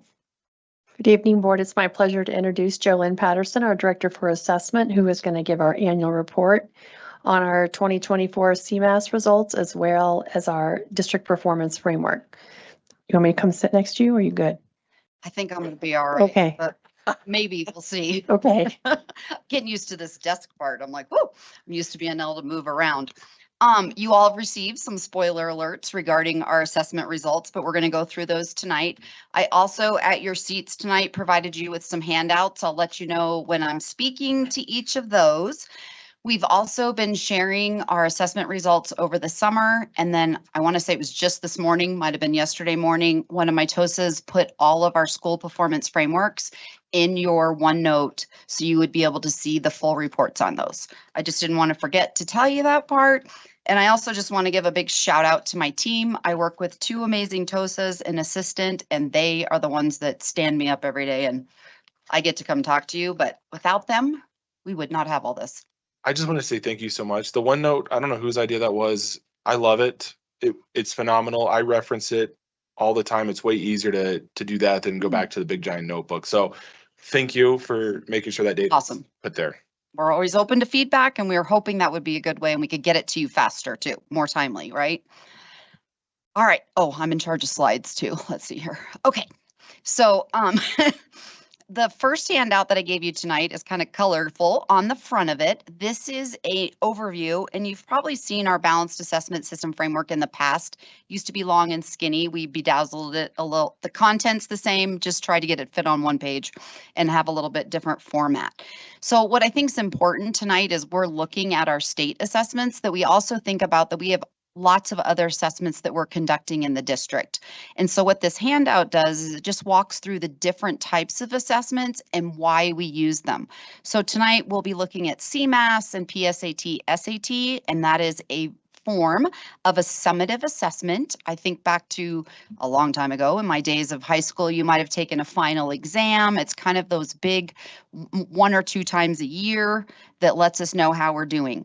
Additionally, in the district, we work with MAP growth throughout the year, and I know I provide reports for you all. And so that's a benchmark assessment that we do 3 times a year. So instead of waiting for CMAS for that one big grand finale, we're able to monitor students and how we're doing throughout the year. And then another example I would, just highlight is formative assessments are really what our teachers are doing in the classrooms probably every day. They're monitoring how kids are doing. They might do an exit ticket as kids are leaving the classroom to see who got it today, who might need some extra instruction, or maybe what do I need to do differently as the teacher to bring back students tomorrow. All right, so tonight we are focusing though on CMAS, which are the Colorado measures of academic success. This also includes our PSAT, SAT testing at the state level. These assessments are really much like a roadmap that help prepare students. They're matched to the Colorado academic standards so that we can ensure we are preparing students for after high school, whether they want to go to college, enter a career field, or for life in general. And then as we just saw on the balanced assessment framework, that this is just one body of evidence, one assessment that students will take throughout their school year. So this next slide just looks at CMAS over time. Most of you, a lot of us were here for COVID. So in 2019, we see a pretty traditional testing year. And then you'll see that gray bar in 2020 that signified that that year we didn't have any testing. In 2021, the state did, we had a lot of variety between content area and grade levels. So it's really been since 22 and then 23 and 24 that we've had consistent testing years. And so this year you'll see in the data when we look at it in a minute, we're able to look pre-pandemic and then see where our kids and our students are performing today. So when we get our scores, they come in two different types. When we first get scores released, they're performance ratings, and there's 5 categories that go from exceeds to do not meet. Typically, we will see in the press, so we will see reports coming out for the state that talk about the number of students that are meeting and exceeding. That's where those 2 categories are coming from, and that's where that data is coming from. If a student is in the approaching category, it doesn't mean that they don't know any of the standards for that grade level, but they haven't mastered enough to be meeting that expectation. The second set of data we get, which is going to be closely tied tonight to our district performance framework and our school performance frameworks, is the state accountability ratings. And so those have 4 ratings of exceeds to does not meet. So I just wanted you to have that overview as we start to look at some data. So what we want to consider when we think about our assessments is participation in our assessments. So for tonight, I prepared last year's participation rates for 3rd grade through 8th grade at the top, and then PSAT, SAT at the bottom in both math and ELA. And you will see that in most grade levels, we have students participating at about a 90% rate in most categories. We will look at science, and we will see some differences when we look at that data and information. Sorry, I'm just going to take a quick drink. This cough is several months old. It's just still chasing me around, so I'm trying to remain calm and not cough for y'all. Okay, so when we're looking at this data, the first that we're going to look at is grades 3 through 5. There are 3 different data points here. The first one, if you're sitting at the back of the room, you'll see a lot of white numbers. That looks at our testing over time from 2019 to 2024, and this is meets and exceeds. So when I talked about those 2 top categories, going down the left side, we will see 3rd, 4th, and 5th grade in English language arts, and we will see 3rd, 4th, and 5th grade in math. The center section that's more blue from the back of the room is our average scale scores. So those are going to be our achievement scores. How did students do that day on the assessment? The next and final one on the right that has more green on it are our growth scores. Growth is very important because on our frameworks, I'll share in just a little bit, the state rates that more highly than they do achievement because we're tracking students and student by student over time. So we're looking to see if they've made a year's growth. And so it's very important that we see that we're growing students as much as helping them achieve grade level standards. So the next slide's just going to look at some highlights that I pulled for us. So for 3rd through 5th grade, D20 outperformed the state in all categories. Math achievement scores in grades 4 and 5 are higher than they were in 2023, and we met the expectation. The percent of students meeting and exceeding for math increased or remained stable. And then English language arts and math achievement and growth scores remain stable as well. So next we're going to see some charts that look very similar, but this is for grades 6 through 8. So again, we have grades 6, 7, and 8, ELA and math going down the left side, meets and exceeds in that white section, our overall scale scores, which really looks at achievement, achievement for our students, and then our growth scores, they're on the right. And then once again, I pulled out some highlights for us. So District 20 outperformed the state in all categories in achievement and growth, except for grade 8 ELA. So at the district level, we're looking at data and information that we might want to look deeper into when we can go to the school level and the student level. And so that's where when we highlight some of these areas, that's work that we will continue to do in our schools, and our principals continue to do with their teachers as well. Grade 8 ELA raised their achievement score, but did not make as much growth. So when we just talked about not meeting the growth for those 8th grade students, the students are achieving at a higher level, but not growing as much. And then grade 8 math and achievement is an area of continued strength. So now we're going to move to PSAT, SAT. This looks similar, but different. So I want you to know on this slide, we're looking at English language arts in both charts. You may see the letters EBRW, which stands for evidence-based reading and writing. That's what College Board refers to for the English language arts portion of PSAT and SAT. College Board is the vendor that prepares this test for us in the state of Colorado and nationally. Again, looking at 2019 to 2024, the last column represents how the state of Colorado compared to District 20 in 2024. For PSAT, SAT, we're only looking at those accountability ratings because it's a different vendor, a different way we receive information. And then at the bottom there, we have growth scores as well. So we're going to look at math next, and then I will share some highlights. So same layout, 9th, 10th, and 11th grade for math. And then at the top would be those achievement scores, and at the bottom would be our growth scores. I know you all been studying all day, so you got these memorized. For PSAT, SAT, growth and achievement scores exceeded the state once again in all grade level assessments. Grade 11 math on the SAT average scale score was a 518. This is an important number for us to watch because for students to graduate from high school in the state of Colorado, they have to meet specific requirements in ELA, English Language Arts, and math. One way that they can demonstrate that is through their math SAT score. And so looking that score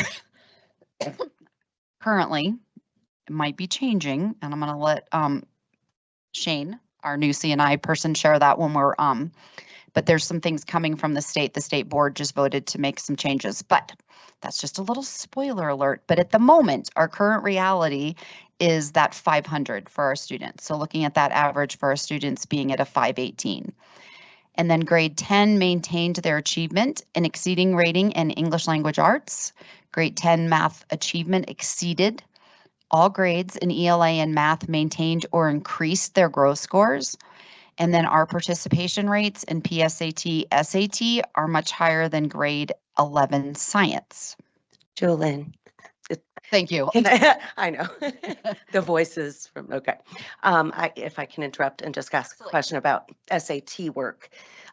First of all, congratulations to all of our schools for continuing this excellence.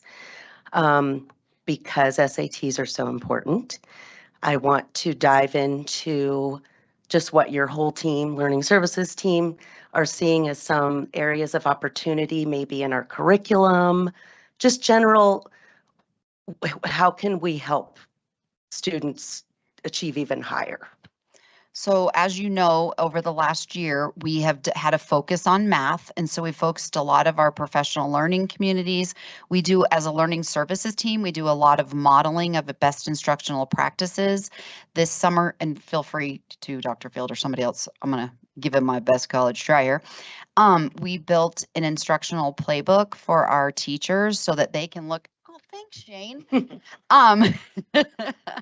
That they have access to that instructional playbook where we, as a district, we're looking at best practices that we could put on our district intranet for our staff to access. Meet Shane Knight, our new director for curriculum and instruction and my next door neighbor at work. So I think one of the strengths of our district is that most of our 8th graders engage in Algebra 1 in 8th grade, which puts them ahead of what most of the kids are in the state. And you'll see that when we look at our our SAT scores and pre-SAT scores compared to the state average, significantly higher. But there's greater work we can do. So from a professional development standpoint, we've got a strong focus on math and supporting math leaders within each school. And so Brian Thompson, one of our TOSAs, our teachers on special assignment, pulls all the math leads from each of the buildings together 4 times a year to provide very intensive professional development. We've got professional trainers from outside. One's from UT Austin. I can't remember where the other one's from. You good? You remember? I'm not that good. I know. But I think South Carolina. Fancy places. It's South Carolina, yeah. But both national and international experts in math instruction, one for elementary and one for secondary. And the one from Austin, not only is she an elementary math expert, but she's also an expert in supporting students with disabilities in mathematics instruction. So they're coming out in October and then also in March, and they're providing great, very intensive training on how the math leads in each school can help support coach their teachers to increase the effectiveness of their math instruction. And then 2 additional times, Brian will facilitate training with the math leads as well. In addition to that, we had Mike Schmoker here last summer, who talks about the importance of writing across the curriculum. And so Andy Ruskin has been working to develop increased proficiency in writing, and so much of math assessments rely on reading. And we know from Schmoker and many others that when we write, it strengthens our learning. And so some of the work that we're going to embed in all professional development, regardless of content area, is writing in response to learning, to strengthen the level of learning. And Brian is intentionally developing that into his training. And then Andy and I are intentionally supporting schools to integrate writing across all discipline areas. And you'll hear more about that over the course of the year. I appreciate all that information very much, and I appreciate all the diligence. And, just in Superintendent Haber's and our first couple visits, it is just evident how much more the students are writing, cross curriculum, every day, every period. So not only that, but I appreciate all the work you're doing to help students increase, their math capabilities. So sure. Thank you so much. Thank goodness you didn't leave yet. You did that real good. All right. So next, are we good? Yes. Oh, okay. We're going to look at science. So this is the second year that we've tested science after the 2020 standards were implemented from the state. So last year we were scored, but it was not part of our frameworks. This year it is part of our frameworks. It is only an achievement rating, not a growth rating for us. So you can see our scores there with the color coding compared to the state of Colorado in the bottom right corner. One of the things that we've been doing a lot of talking about is participation rates. So you'll see those science participation rates on the right side of the slide.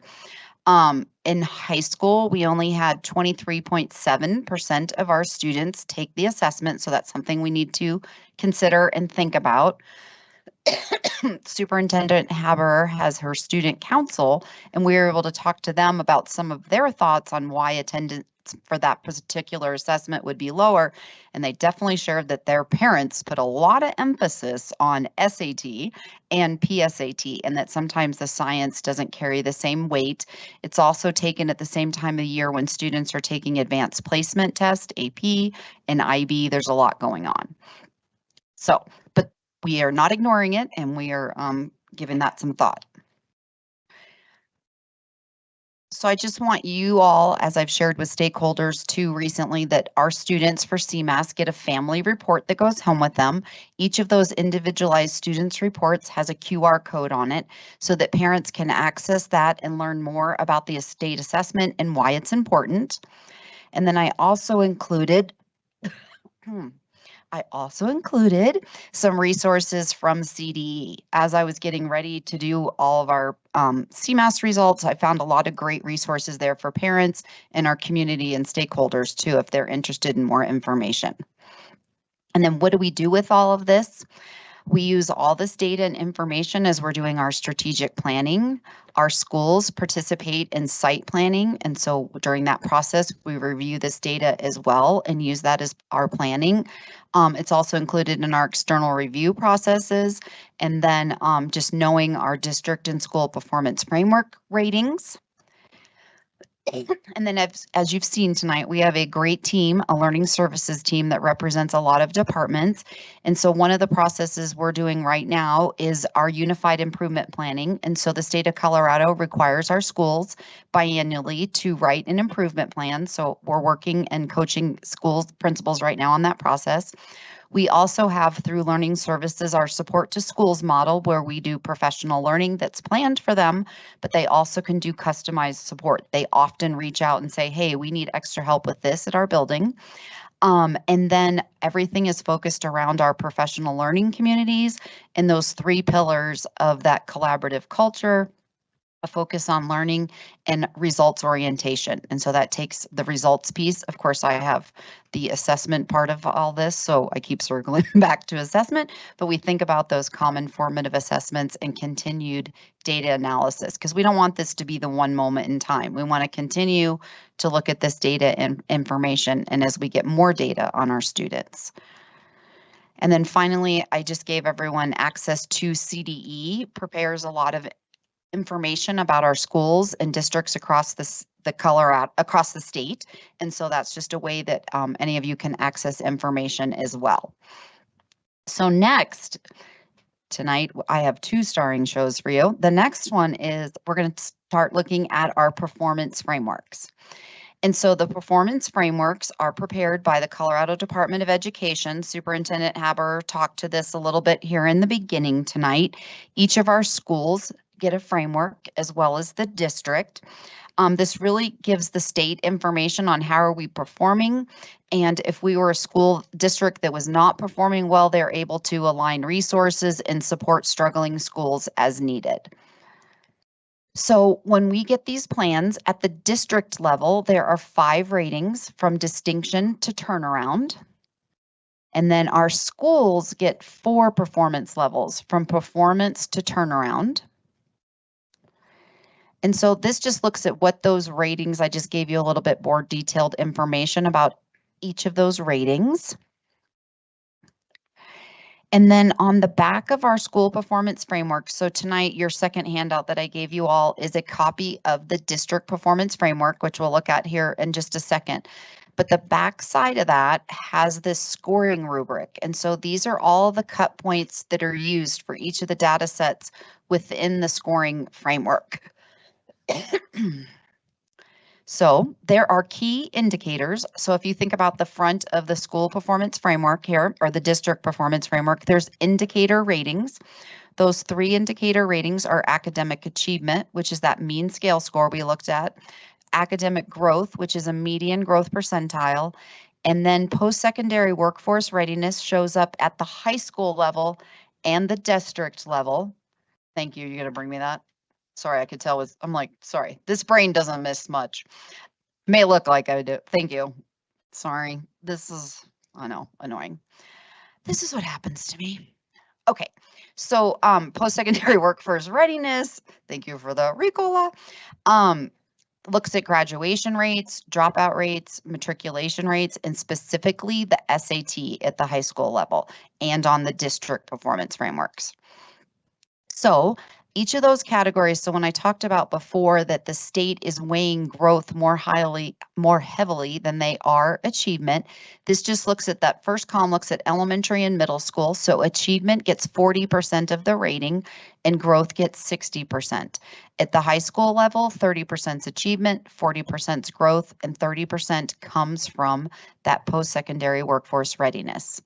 At the bottom of the DPF, I put the screenshot up here. You can see where we scored at each level.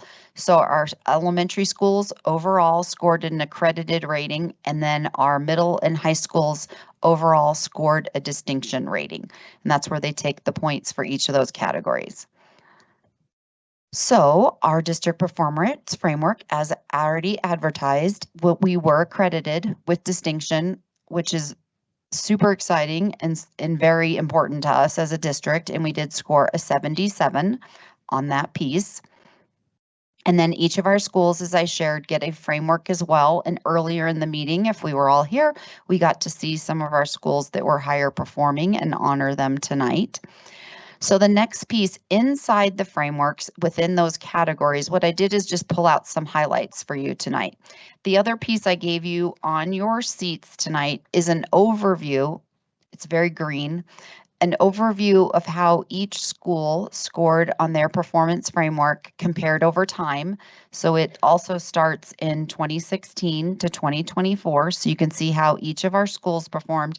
And then the second page looks at those indicator ratings that I talked about on the front of the school performance frameworks, just so you know where that information came from.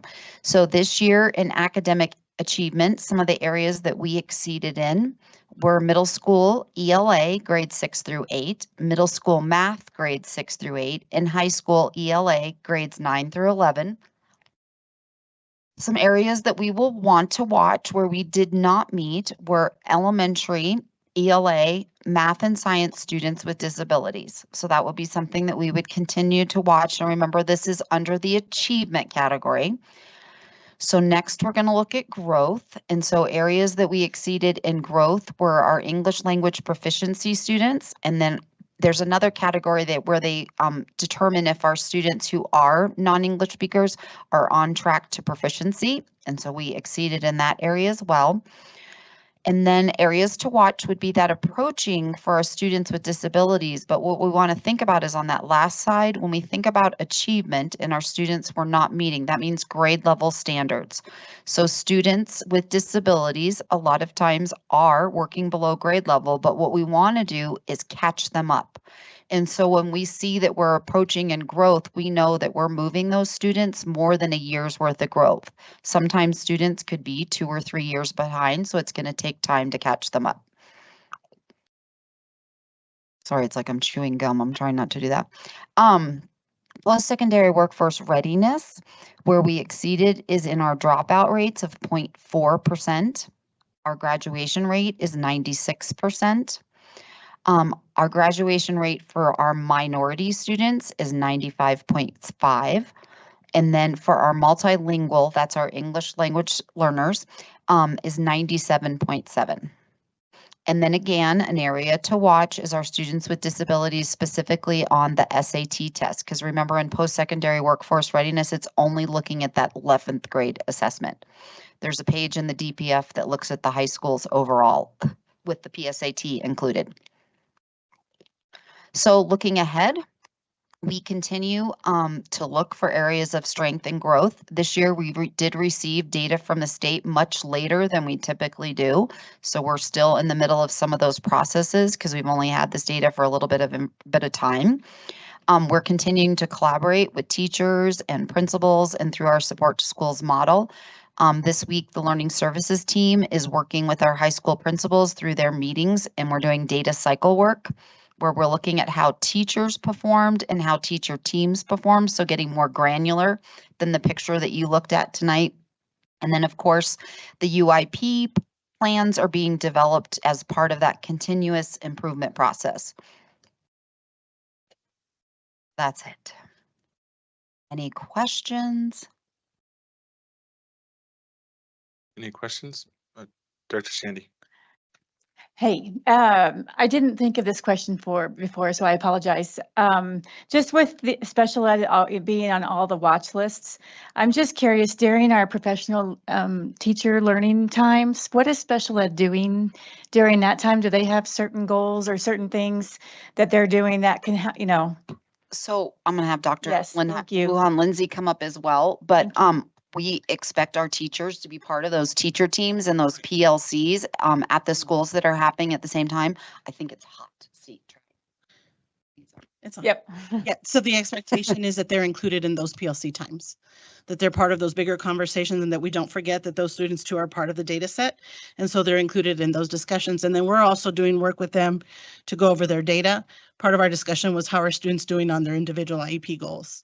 And are they making progress there? Because the hope is through that collaboration that those goals will impact their achievement and their growth, but they're all included in those conversations. Which is good. I mean, I like inclusion, but would it be beneficial to maybe look at, since they're on every watch list, to maybe pull them out sometimes and do something specific to the areas that we're really low on? We are doing it through the professional learning calendar. We're pulling them in through Job Alikes, and then through quarterly meetings, we are connecting.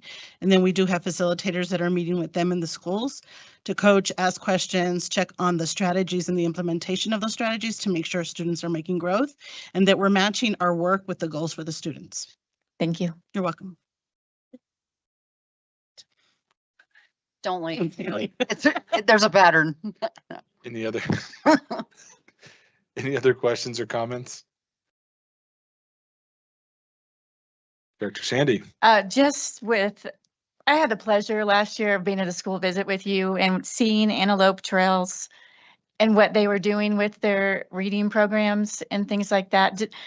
At an increase of almost 20%.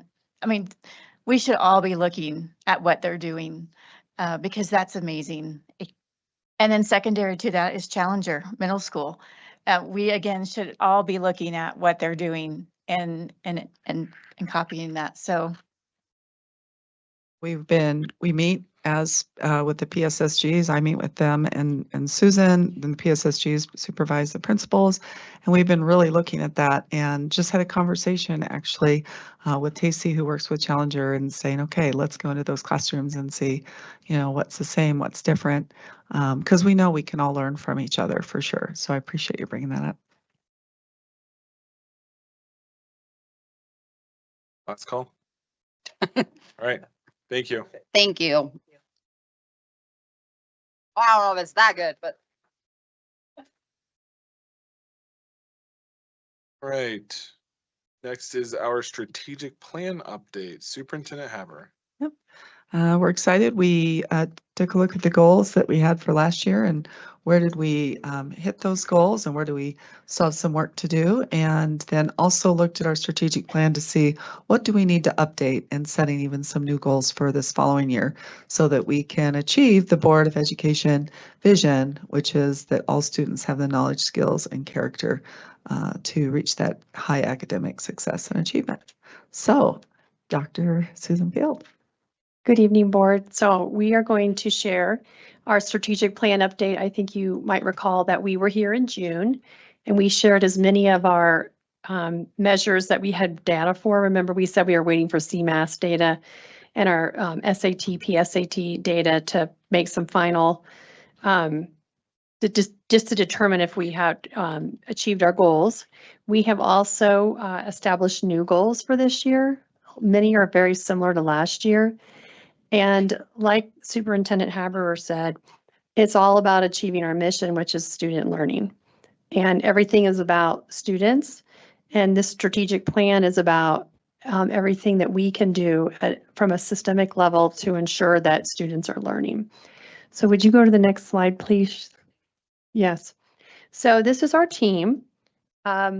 It's a pretty comprehensive team. Many of us, as you can see, are from Learning Services, but also our Deputy Superintendent and Chief Financial Officer sits on this team, as well as our Chief Communication Officer and our Director, our Assistant Sup for HR.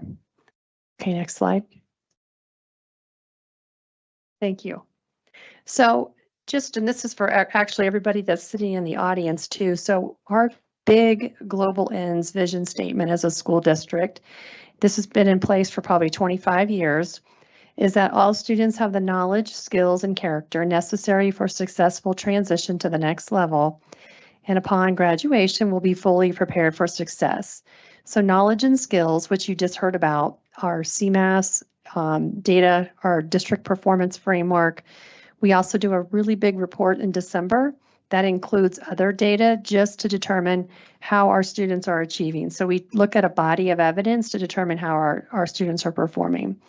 The other piece of our big global end statement and vision is around character education. This has been in District 20, like I said, for at least 25 years, and this is another area we monitor. And in April, we will provide a report to the board about character education. Next slide, please. So these are our strategic priorities.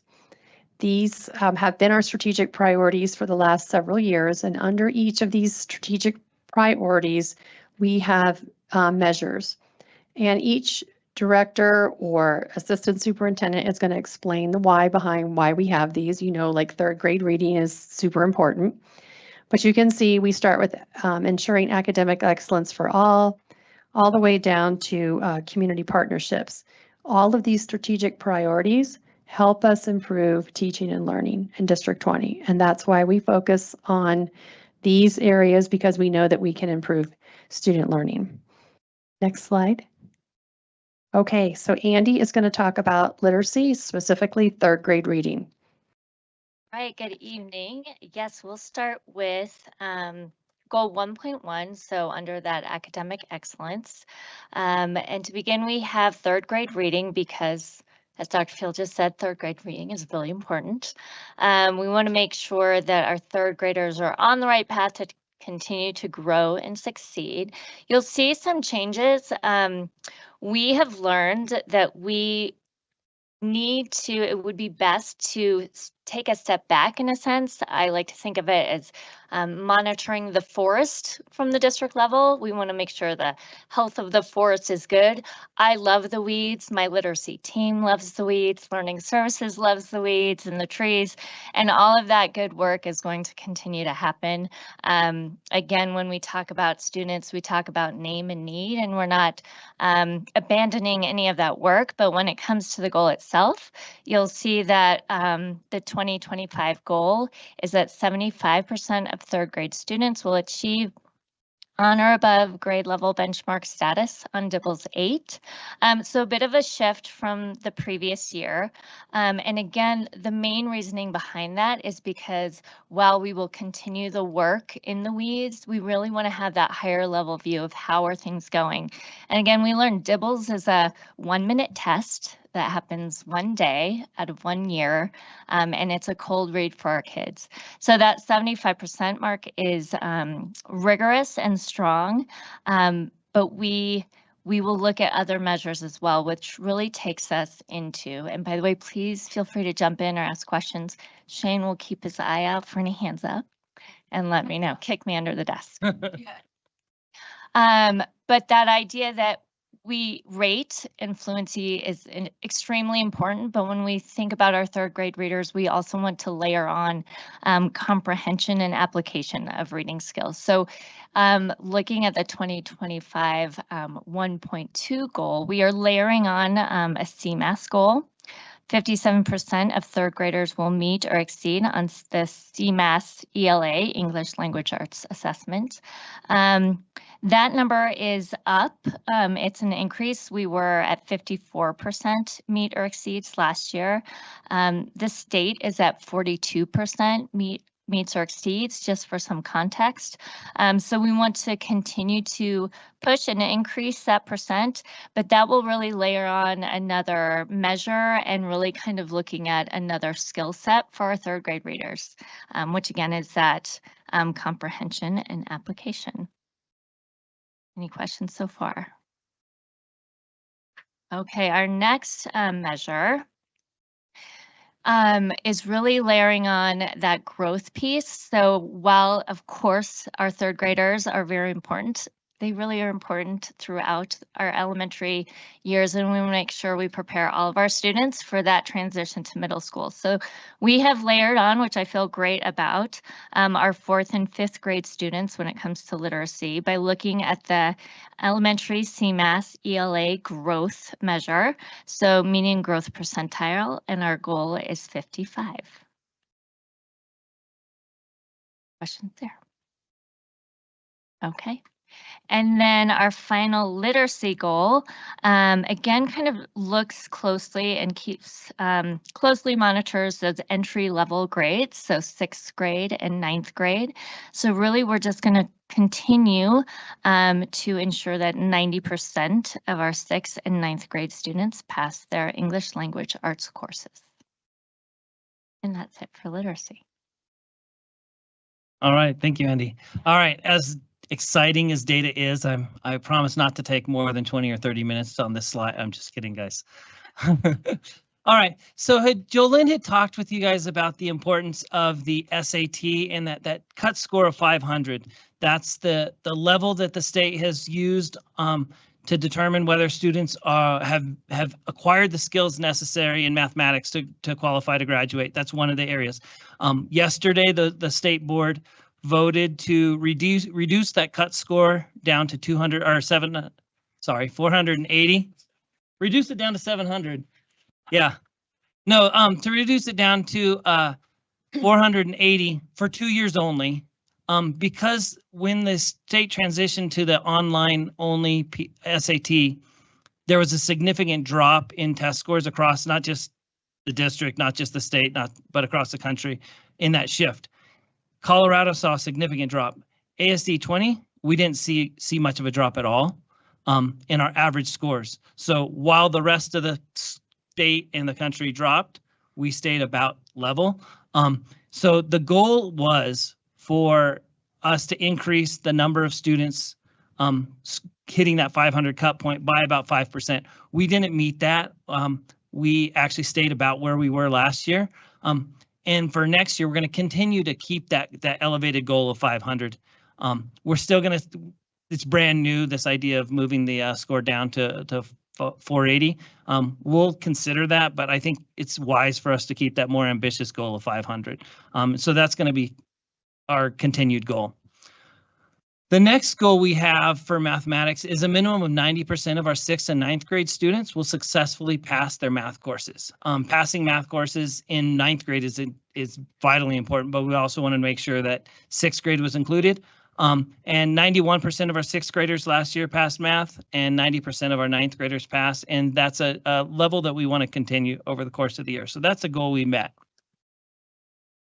And then the next goal we have is a minimum of 90% of 9th grade students will have passed Algebra 1 by the end of the freshman year.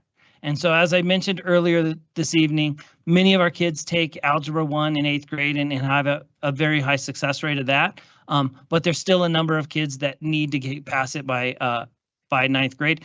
And there's quite a bit of research that demonstrates that if kids pass Algebra 1 by the end of 9th grade, their likelihood of success through high school and beyond is much, much greater. And so we want to continue to keep that goal of 90%. Last year, only 88% of our kids met that goal. And so we've got a little bit of work to do there, but it's very close. Any questions about that? All right. And then the last one is a minimum of 95% of our students will be on track to graduate by the end of the freshman year. This was a difficult one for us to measure last year, just because our data system wasn't such that it was easy for us to collect. Our counselors, our high school counselors meet with every kid and develop a plan to make sure they're on track, but it's done very analog. And so this year we're establishing data systems that we can collect that, reliably collect it every year.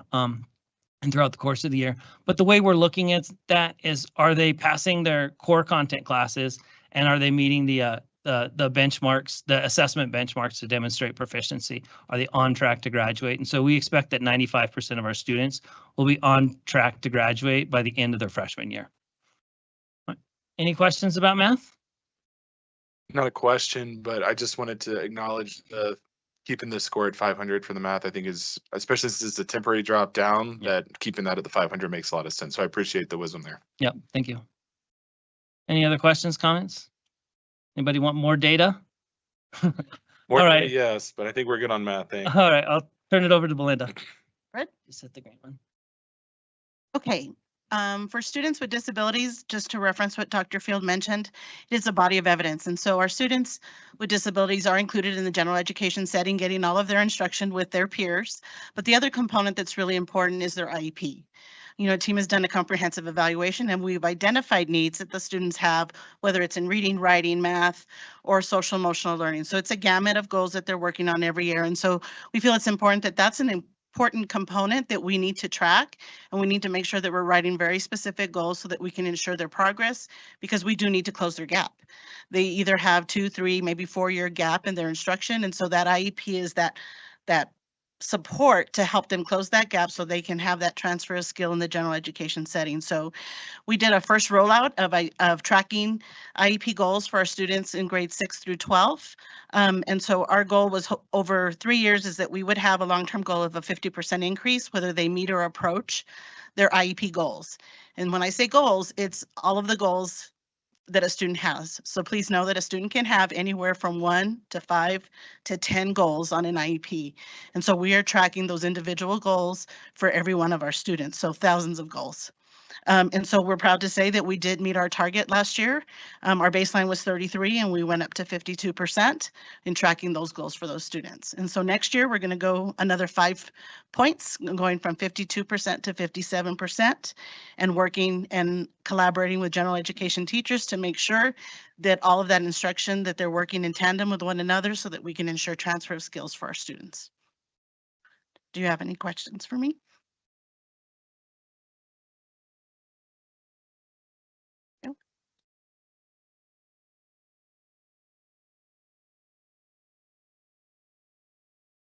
The next goal revolves around college and career readiness. And so the data we look at is for those seniors. So we're comparing seniors each year in the sense of what they're able to accomplish toward meeting college and career readiness goals. And so the 5 goal areas is regarding being able to be a pathway completer, which is a minimum of C or higher in a pathway sequence that they completed. Work-based learning, so that's on the higher end of the work-based learning continuum, such things as internships, pre-apprenticeships, supervised entrepreneurial experiences, things on the higher end, or clinical experiences even. If they were able to earn an industry certification, if they earned college credit, so that's with concurrent or dual enrollment, and then also with the AP and IB. So when it comes to that, it's not just students who took an AP or IB class, it's those that received a 3 or higher on the AP test, and also an IB 4 or higher. That's usually the minimum of what colleges will accept in the sense of transferring that over. So if you see, we have our beginning data we had was from the year prior, and the first number is the number of seniors, and then the percentage is the percentage of the senior class. So as you look at the data sets, for example, CTE last year, 563 students, which represents 31% of seniors. And then you could see growth from year to year. We met in all areas. So for career technical education, it was 9.2% growth. Work-based learning was 40% growth. Industry certification was 98.9% growth. College credit was 49.5%. And then AP and IB was 7.5% growth.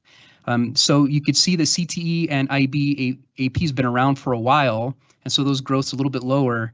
And you can see that we've been paying more attention in the last few years to develop work-based learning, industry certifications, and really building a robust concurrent dual enrollment program. And so you see those numbers are increasing dramatically. So our goal for next year is to continue with a 5% increase in that area. The next one is regarding the ICAP, Individual Career and Academic Plan. The goal is 90% of all students in grades 9 through 12 are engaged in the career exploration or the ICAP process. And this year we just missed it at 87%.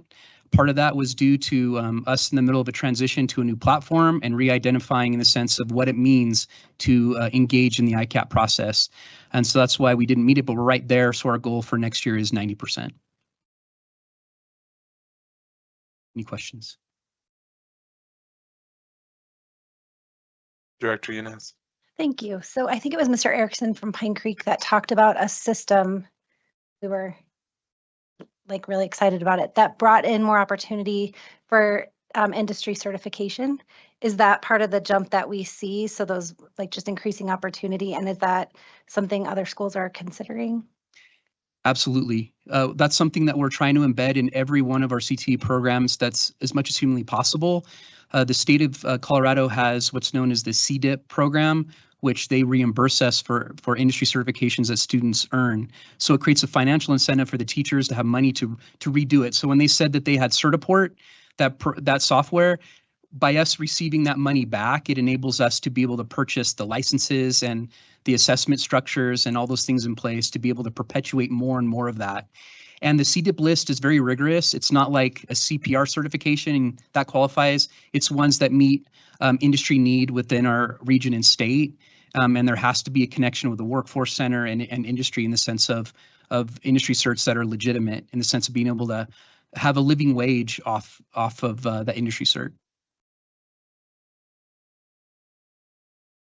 Any other questions? Thank you. Thank you.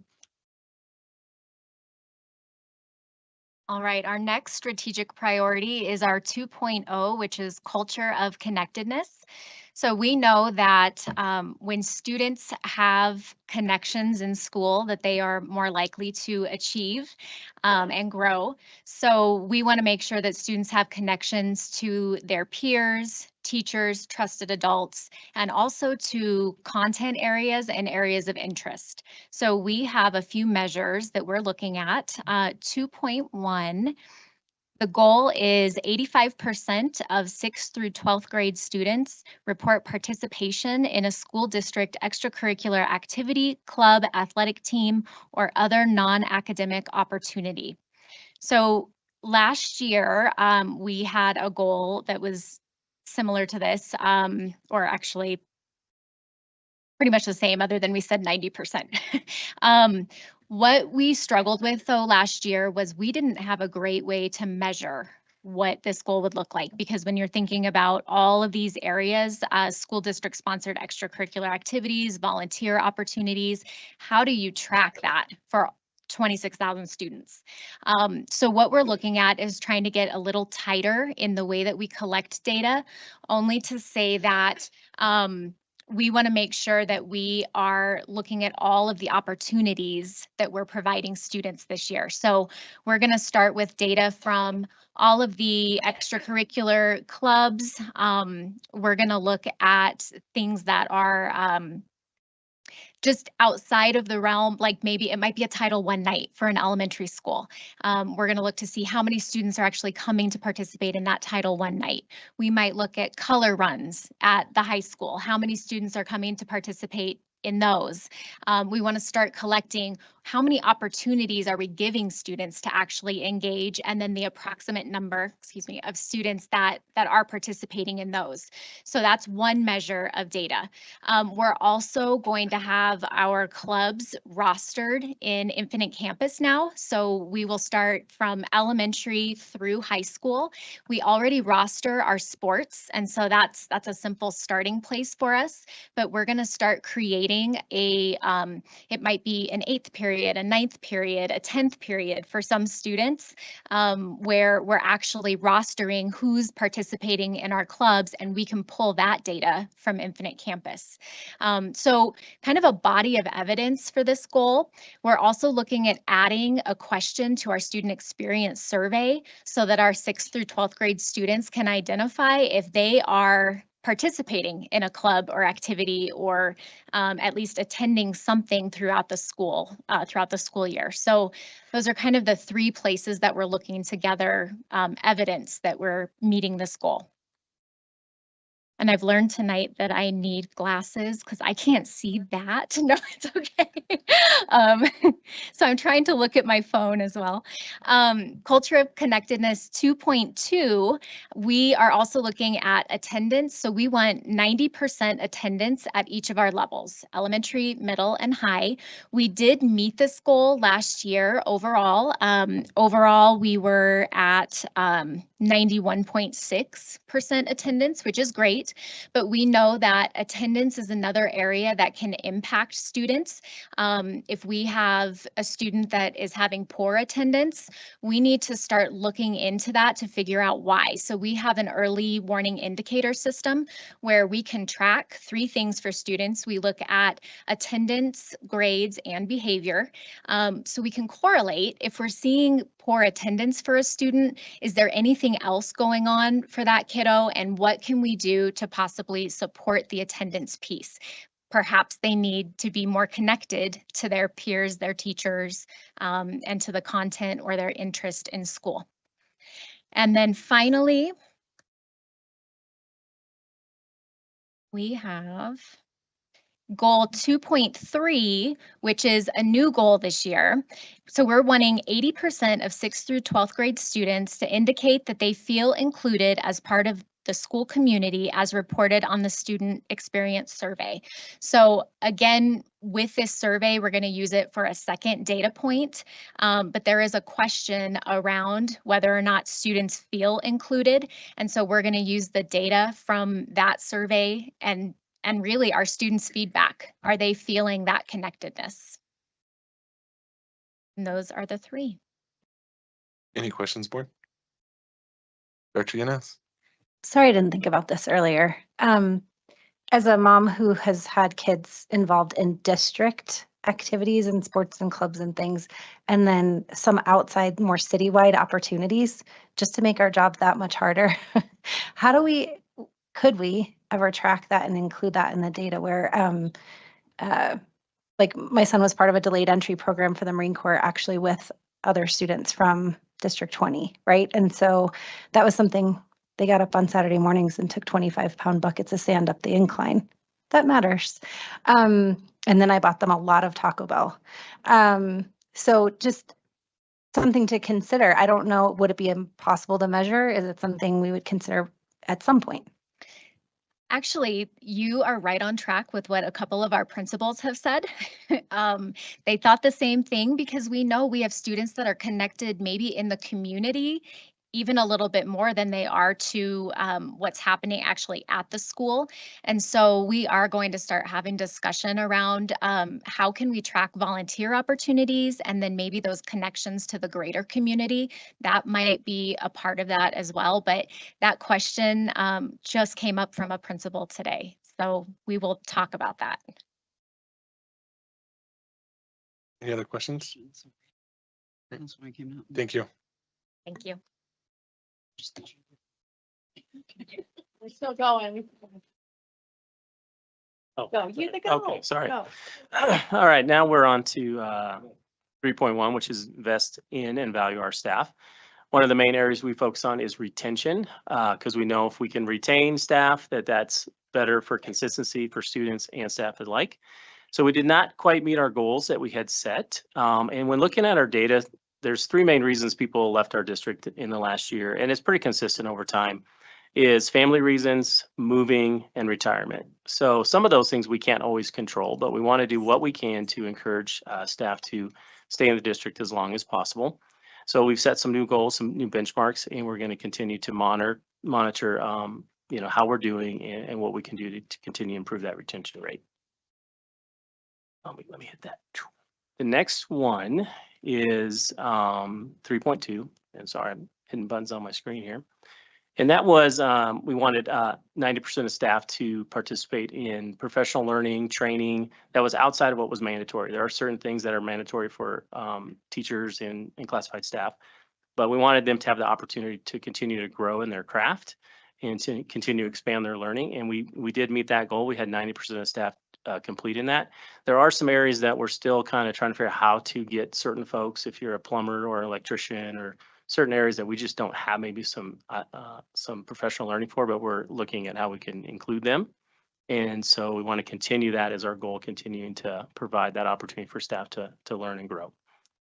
And then the next one is getting feedback. We had a goal of 80% of staff will share input, and we did a survey, and I will tell you, although we didn't meet that goal, that was one of the highest participated surveys that was for staff only.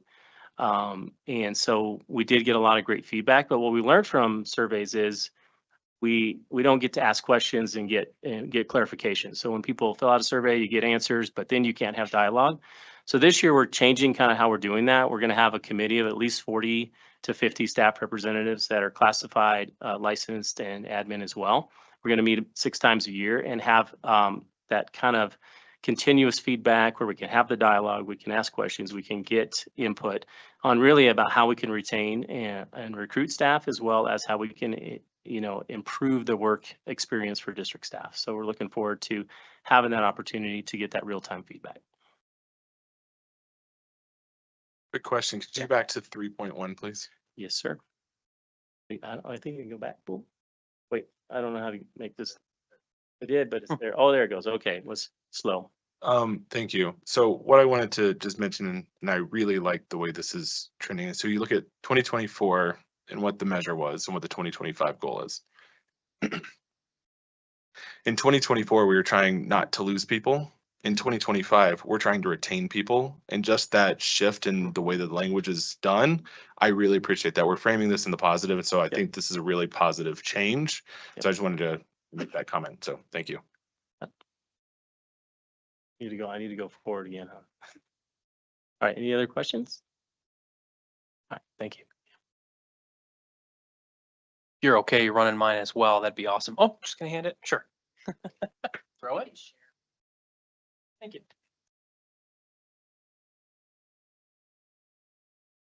All right.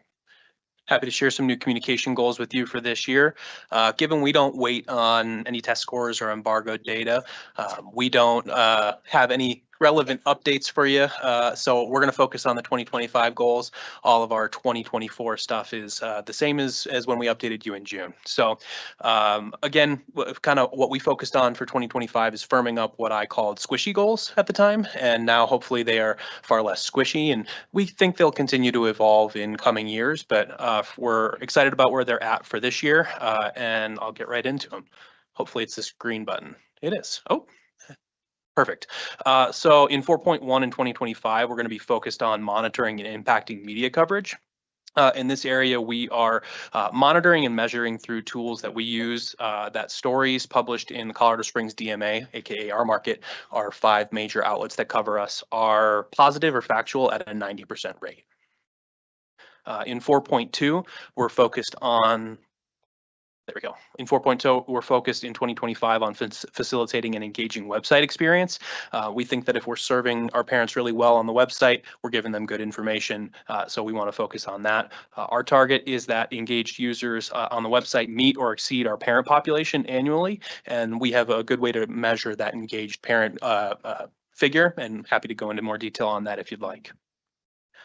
In 4.3, we're focusing on fostering an informational and uplifting social media environment. And in that, we're going to measure the number of followers on social media platforms at a combined level, growing at 5% or above annually. And then in 4.4, this is new this year, we are going to focus on Parent Square, and we are going to call it promote parent engagement, measuring that all schools are onboarded to Parent Square and that families have opted into the alerts function at a 20% rate. That may seem a little low at the first year, but the adoption is a little slower on the alerts side because people actually have to go in and take action on that, and we're going to do a lot of communication around that. So. Do you have any idea where we're at with adoption now with our pilot schools? I would be happy to pull that number and get it to you. I don't have it at my fingertips, but it's kind of consistent with what we're seeing here. So that this is kind of set to measure or report out at what I think we'll be at in June. Perfect. Thank you. Absolutely.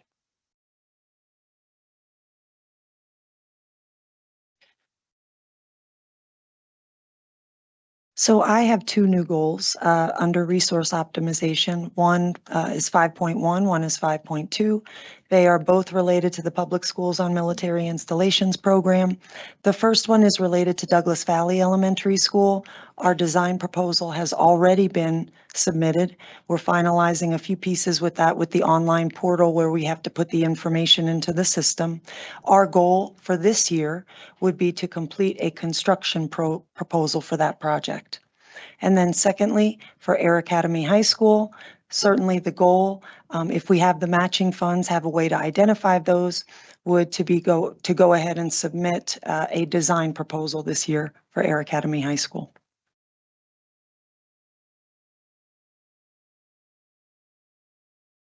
This is the last one. Thank you. Which is community partnerships. And you can see that we had 2 measures this last year that we met, and I think we talked about them with you in June. Our new goal, which our superintendent may even want to give you a brief update about, is reestablishing the business roundtable participation, including potential business community partnerships.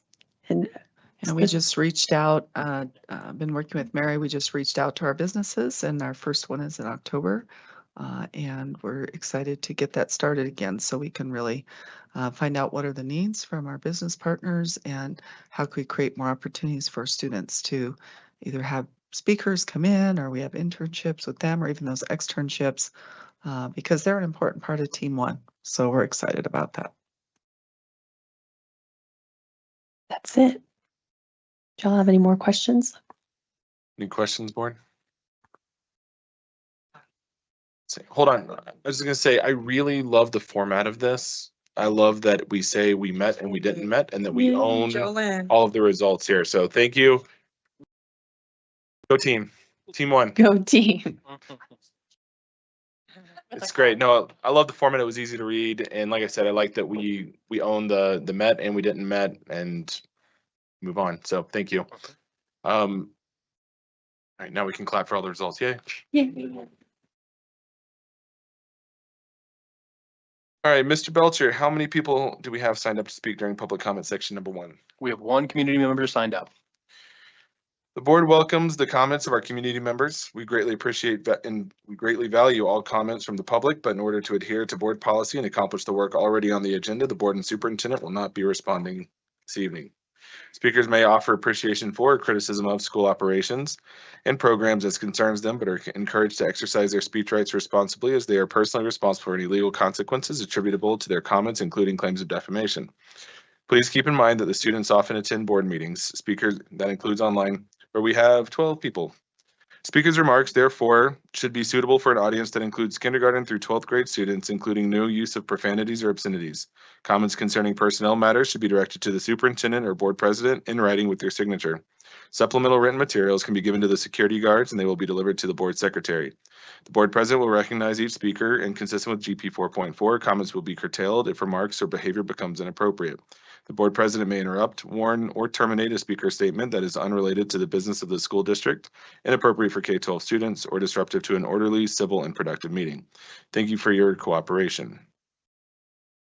Oh, let me do the one last one because this is still relatively new, but we redesigned the boardroom. So this change allows us to fit more folks here.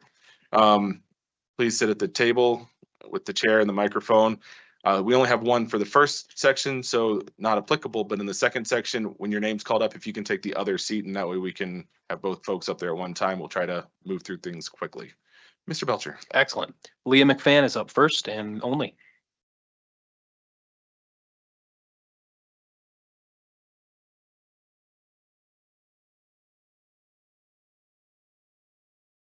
Sorry, I haven't been here since the new setup. Hi, my name is Leah McFan. I'm an employee in the district. In 2016, the former D20 superintendent stated that it was not financially responsible to invest any more district funds into Douglas Valley Elementary School due to declining enrollment on the west side. So I ask, what has changed since 2016? There's no data that would support any expansion of this facility. Building this PK-8 school would pull from Eagleview, which has shown a decline in enrollment year over year since 2016. During that same time period, Westside Elementary enrollment has dropped by double digits, and there are more than 500 open seats. The data is clear. There is no growth in enrollment to justify this expansion. Continuing to build schools when there's not a demonstrated need is fiscally irresponsible and an unjustified use of taxpayer resources. We need to focus on the maintenance of current facilities, especially when we have a deferred maintenance backlog of $500 million. Ms. Allen has been vocal during bond information sessions about the possibility of laying off teachers and increasing class sizes if the bond fails. I can't tell you what that feels like as a staff member. If those are the stakes, it's time to rethink this project, regardless of the government match. If this bond fails, how is it prudent to approve this spend, knowing you will need to make tough decisions? I urge you to pause this project and reconsider. Proper due diligence must be done, and we must make data-driven decisions. Now is not the time for unnecessary risks with taxpayer money. Thank you.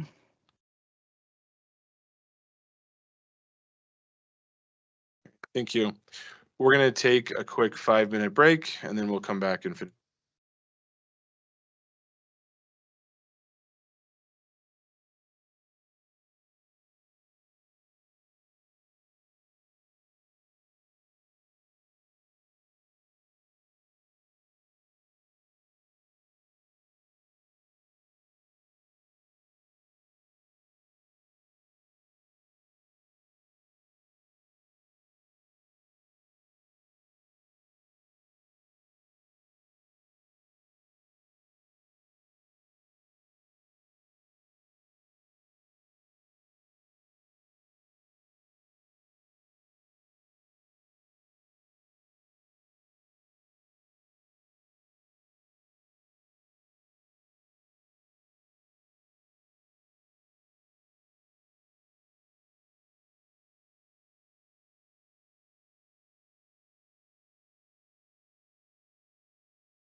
Call back to order. Thank you.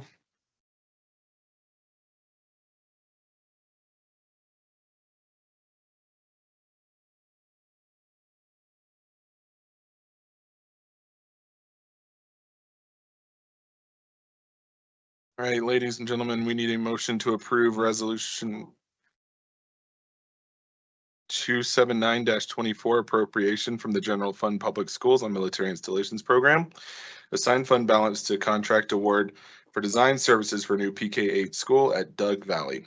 Moved. Second. Discussion, please. Superintendent Haber. Yep, Deputy Superintendent Becky Allen.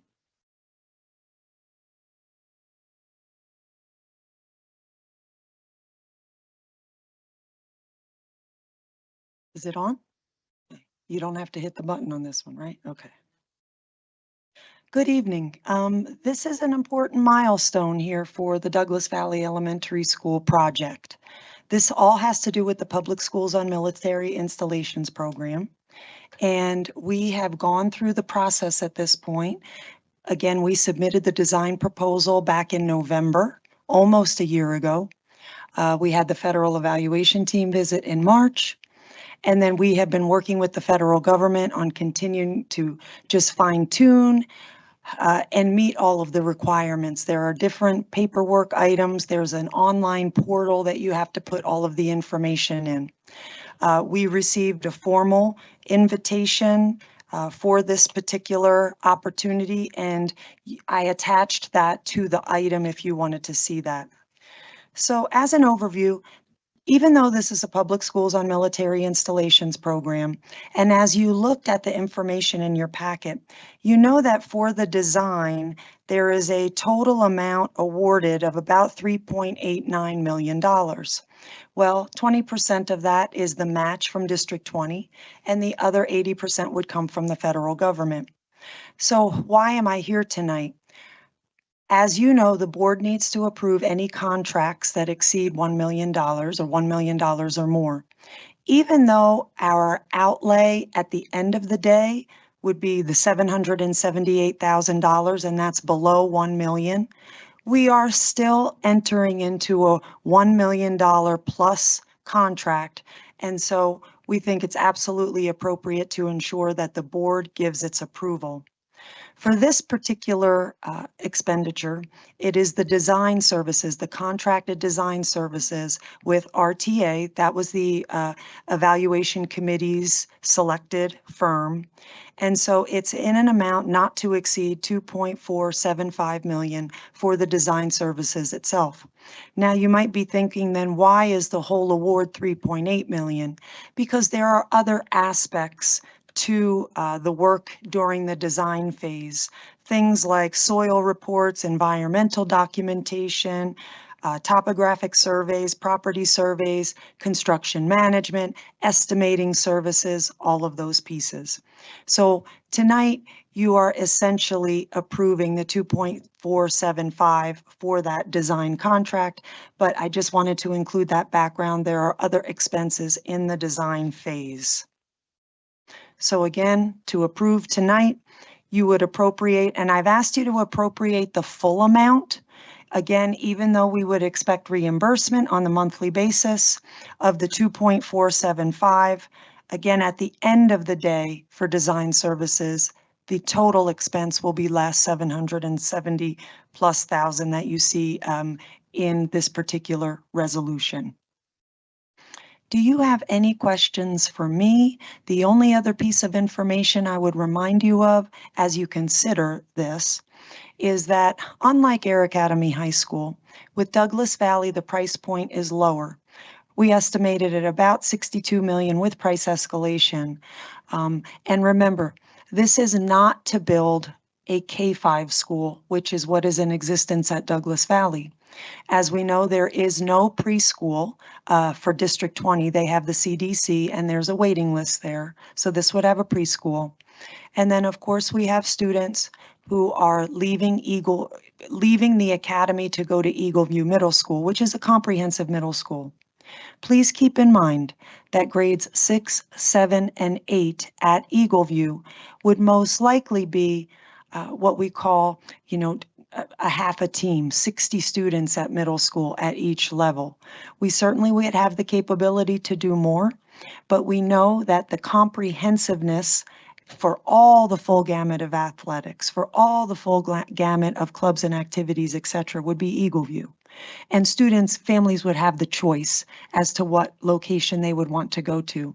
But in partnership with Colonel Stallworth and other leadership at USAFA, we know that continuity of educational opportunities for military families who so choose it would have that opportunity. And again, because of that lower price point of the 6.2 million, we made a commitment that District 20 would fund the matching. So it's estimated at about 12.3 million. And in our adopted budget for 24-25, it reiterates there that the beginning fund balance, the fund balance in our PSMI reserve in the general fund is currently approximately $9.3 million. We will continue to fund that until the 12.3 is reached, but that's where these dollars would be coming from to pay these obligations. Any questions for me? So if we're paying 20% of this, if something goes awry for some reason with the architect, do we own the plans for this at this point, or since we're only paying part of it, is that owned by the DoD? Yeah, the way it works is we pay all of it. So it's just that the portion of the funds comes from us and portion from the federal government.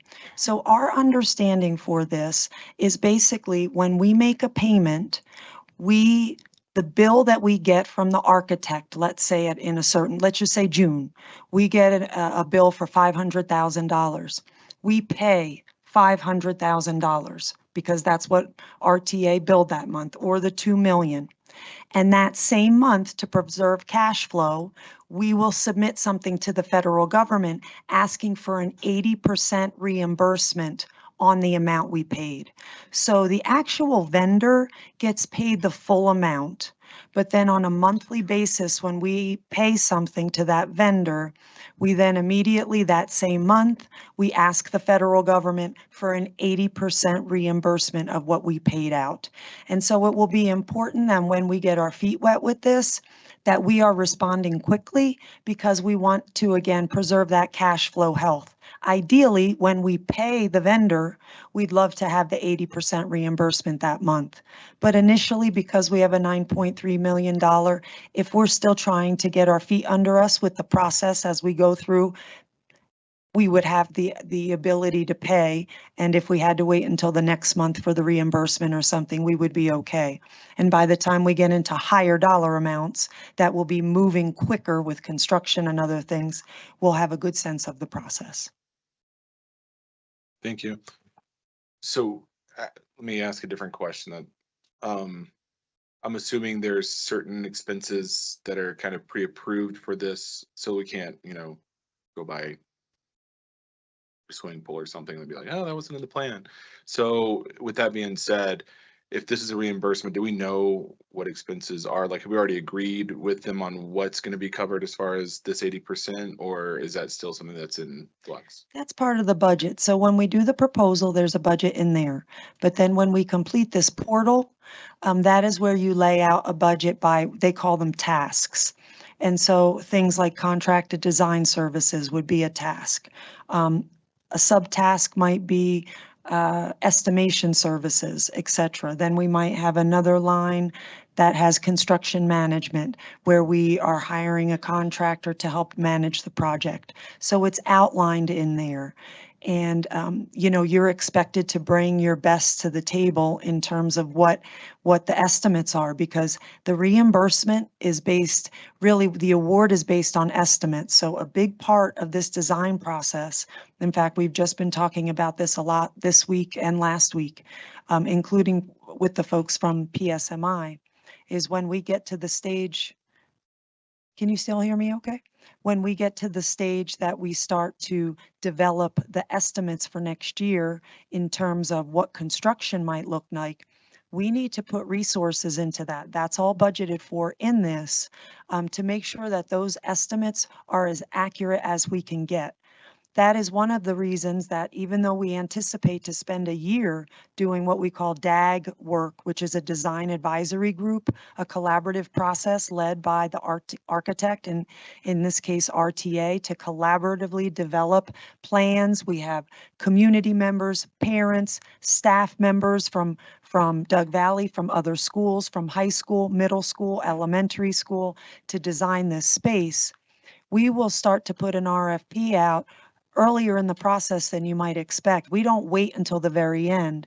It's better to bring in the construction side earlier because they become then a partner in monitoring costs and what they call VE, value engineering, and looking at times, whoa, whoa, whoa, whoa, whoa, you're way out in terms of, and then we can put the brakes on and start to decide how we need to make some adjustments in that design. So that's another strategy to help manage the estimates. And it will be very important that we invest in that part so that when we put in a construction proposal and finalize the dollar amounts for the construction phase, that they're as accurate as we can get them. All right, thank you. Sounds like a great opportunity that we're moving forward and starting to get some traction with it. Yep. Any other questions or comments, board? Okay. Roll call, please. Mrs. Cons? Aye. Mrs. Shandy? Aye. Mr. Wilburn? Aye. Mrs. Yanez? Aye. Mr. Salt? Aye. Thank you. Mr. Belcher, how many people have signed up to speak during public comment section number 2? 8 individuals.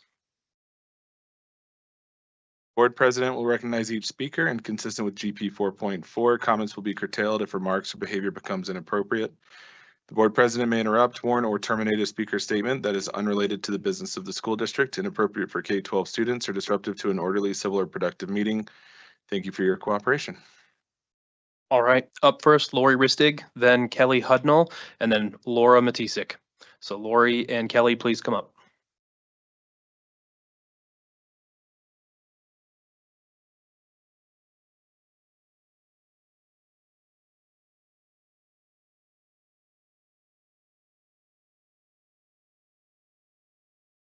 You're good to start.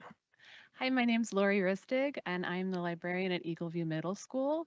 I'd like to begin by saying that I support parent choice in middle school libraries, and I appreciate that there's an option available that allows parents and guardians to choose when they believe their child is emotionally ready to access YA materials. That said, the new middle school YA policy, as it's currently written, has caused a few hiccups for us with boots on the ground in the library. Namely, that students whose parents have not opted their students in or out of YA checkouts, those students still can't check out any books at all. My understanding is that the reasoning for this was to ensure that all parents know that the YA block is available for their student. But the problem is some parents, they won't respond.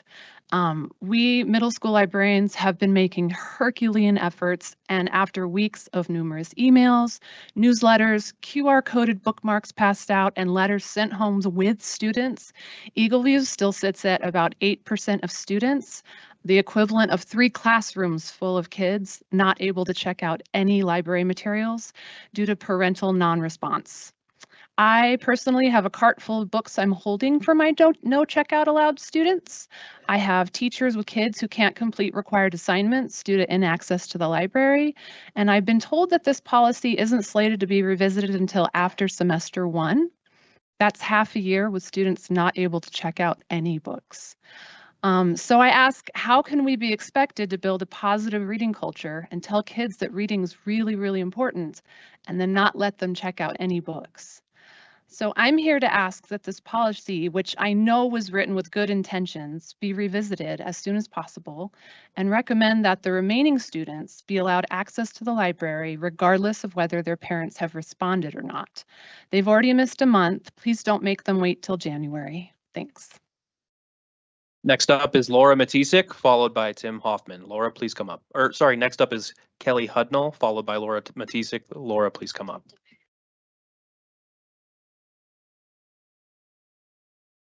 I'm speaking directly for unity in our community tonight, and the best way I know to do that is to pray. So I invite you to join with me. Loving and gracious God, You are the giver of all good gifts, and we thank you today for all of your blessings. We thank you specifically for our children, youth, and families in D20.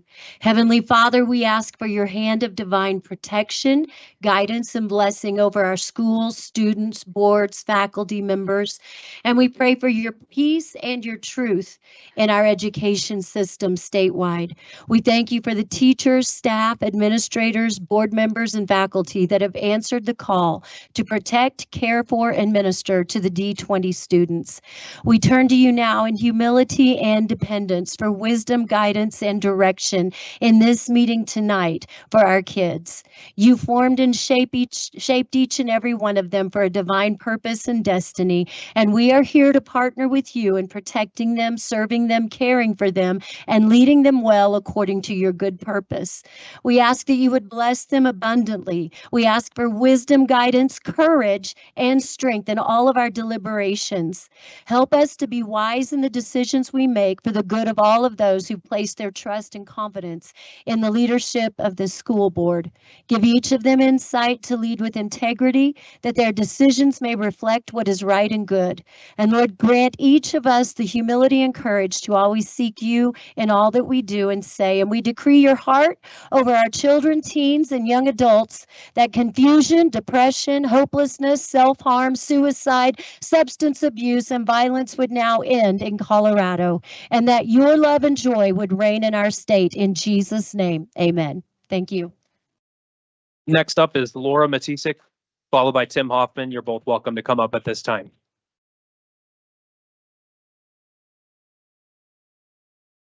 Hold on. We asked that there's no applause during the public comment session, and so if that happens again, this is your one warning. We're going to clear the room, so please keep it down. Thank you. It's important to remind you as elected, is this on? Okay. It is important to remind you that as elected officials, you are not supposed to preach your religious beliefs to us here. The separation of church and state is sacred to our secular and diverse nation. As elected officials, you are held to a different standard than that of a private citizen. The only reference to religion by this entire administration has been the Christian Bible. That is blatant discrimination and a huge disregard for the families like mine that have stood here countless times asking you to stop preaching your religious views and quotes. You are choosing to purposefully exclude families that do not believe in your Bible or your God. I am here to have this on record and bring some much needed diversity. The board quote you chose tonight, love your neighbor as yourself. There is no commandment greater than these. Mark 12:31. It's interesting when some of you have told lies about me, have discriminated against my family and I, and incited threats of violence against me and other parents in this district. In the spirit of being inclusive, and because I am not a bigot, I am not a coward, and I am not a Christian nationalist, I have some proverbs and greetings from other faiths that better represent ASC 20 families. The first is a Muslim proverb and greeting, Assalamu alaikum, which means in Arabic, peace be upon you. Allahu Akbar, which God is great. The Jewish proverb, do not be wise in words, be wise in deeds. The Buddhist proverb, three things cannot be long hidden, the sun, the moon, and the truth. And finally, probably one of my favorite, the satanic proverb, if adversary you make me, adversary I will be. And then also the atheist proverb, to explain the unknown by known is a logical perspective. To explain the known by the unknown is a form of theological lunacy. Ideally, I would rather have no religion be part of our school business, but opening it up to one means all have to open it up to all. I look forward to that at the next board meeting. Thank you. And this. Next up is Tim Hoffman, followed by Beth Hodgson. You're welcome to come up, Beth.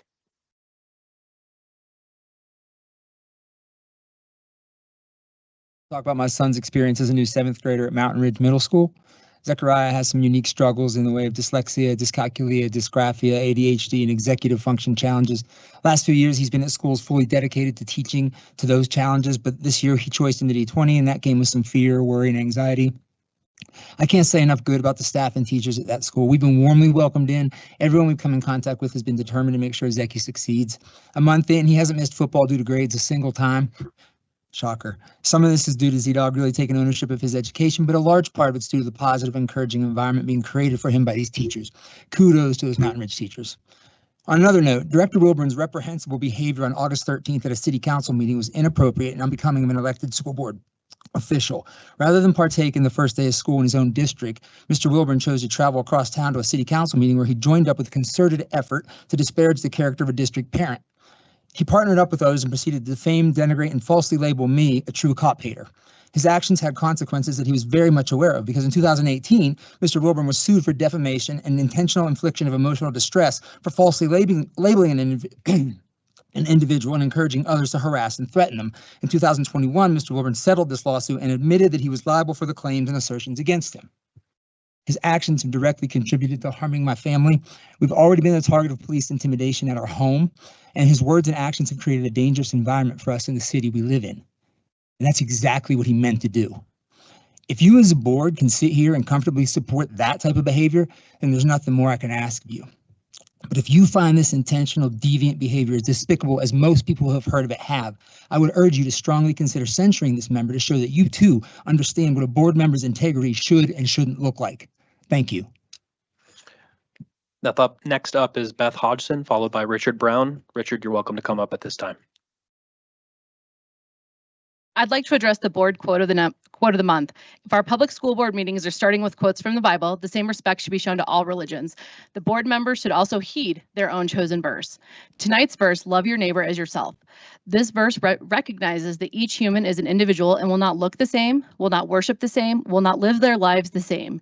It's to celebrate the diversity in our world. It means loving your neighbor because of, not in spite of, their differences. This board does not practice what it preaches. Neither do the advocates sitting in the audience tonight. Discrediting private individuals in public forums, pushing Christian beliefs only, banning books, refusing to recognize pronouns and preferred names, banning flags, none of these behaviors honor nor respect those who live their own distinct lives. Since we're permitting quoting of religious scripture in public forums, I thought I would share a couple. The same sentiment in Hinduism. This is the sum of duty. Do not unto others what you would not have them do unto you. And then my personal favorite, the atheist mantra at the Hodgson home, be kind humans. Next up is Richard Brown. Ma'am, this is the last warning. If there are any other, I'm sorry, we will clear the room if you cannot calm down. Thank you. So before I begin, I just want to encourage everybody with my favorite Bible verse, Romans 8:31. They said in response, if God is for us, who can be against us? So I'd like to thank you all for the opportunity to speak. My name is Richard Brown, and I'm a father of two who are in District 20 at New Summit Charter Academy. I am in favor of the 2024 bond measure and hope to encourage others and believe in the cause to take part in this monumental possibility. It's not every day we're given this opportunity to give our kids a better chance for success. And I believe the 2024 bond measure would do just that. So in a time where public school is failing and we're all in search for answers, we are given a chance to rise up and show that we're ready for change. What's even better is the amount of money this bond would provide to better not just public schools, but also charter schools, which have been shown to have been proven to be as efficient or even better when it comes to standardized testing. As a parent who cannot afford private school and cannot take the time to homeschool my kids, it's my duty to ensure I'm doing the best that I can to provide my children with a great education while protecting them from the risks of the world, physical, spiritual, and mental. The Department of Education control in the public education system can be unsafe to the standards of many parents, and I'm shocked at the amount of opposition towards charter schools. Charter schools are still public schools and have to meet state requirements and are often held at a higher standard than traditional public schools.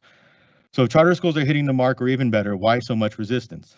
I'm aware that there's a slight tax increase, but the amount of money that would be given back in return far outweighs the negative. What's wrong to say, let's put a little skin in the game to show we're on board with redirecting our future towards a better path? What good can come from to oppose this opportunity to just see the board fail or to be stuck in pride so firmly that you're willing to damage our children or the future? I want to say a quote from Thomas Sowell. It is a painful irony that people who are promoting make-believe equality and inclusion and diversity in schools are attacking charter schools that are producing the real equality of educational achievement. I appreciate all your guys' hard work. I know it's difficult when we come in conflict, but we're looking for ways to resolve it where our children have the best chance of success. Thank you. Next up is Rob Rogers, followed by Bernadette Guthrie.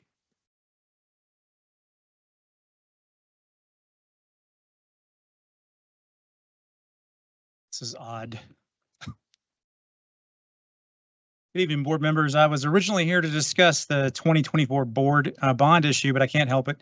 Notice the glaring inclusion in tonight's agenda, love your neighbor as yourself. There is no commandment greater than these. That's Mark 12:31 from the Christian Bible. So I'm here to remind you about a different commandment, one that actually governs this nation.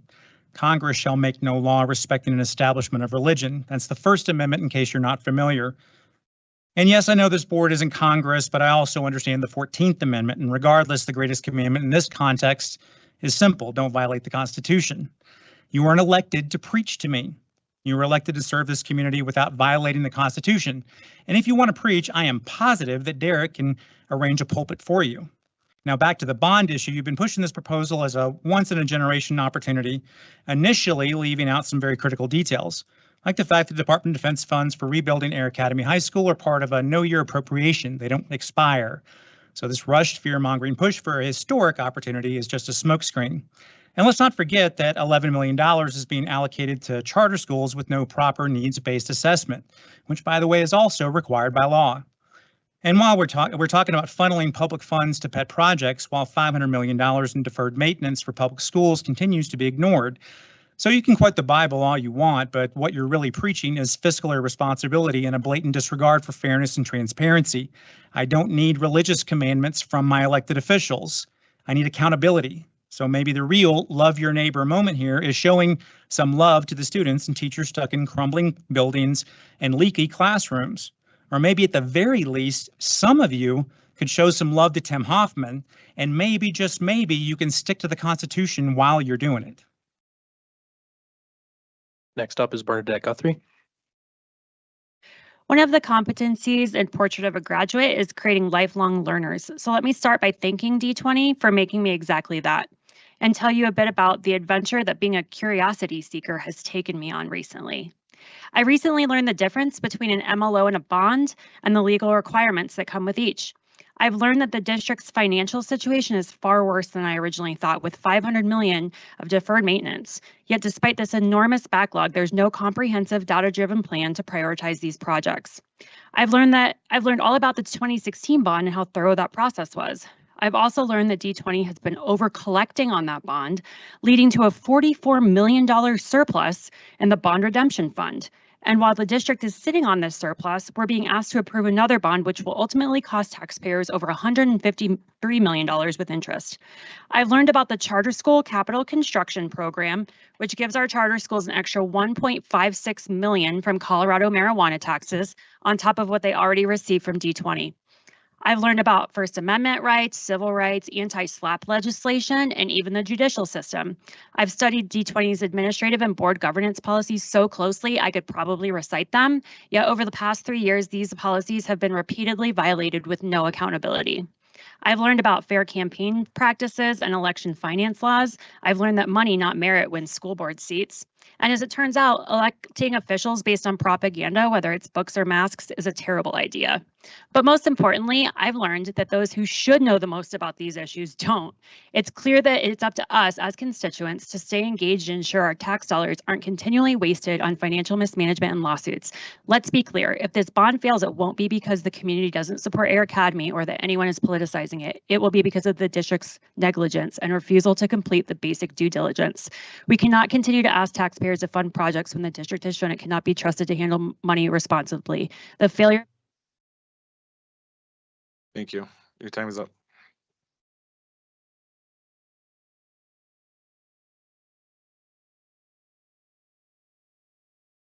All right, Superintendent Haber, did you have any clarifications or next steps? No, I do not. All right, board debrief. Was our business this evening focused on activities that promote and honor our mission statement, our belief statements, and our global end statements that reminds us that all students will have the knowledge, skills, and character necessary for successful transition to the next level, and upon graduation, will be fully prepared for success? Did the board hear information tonight that would require the review or revision of a policy?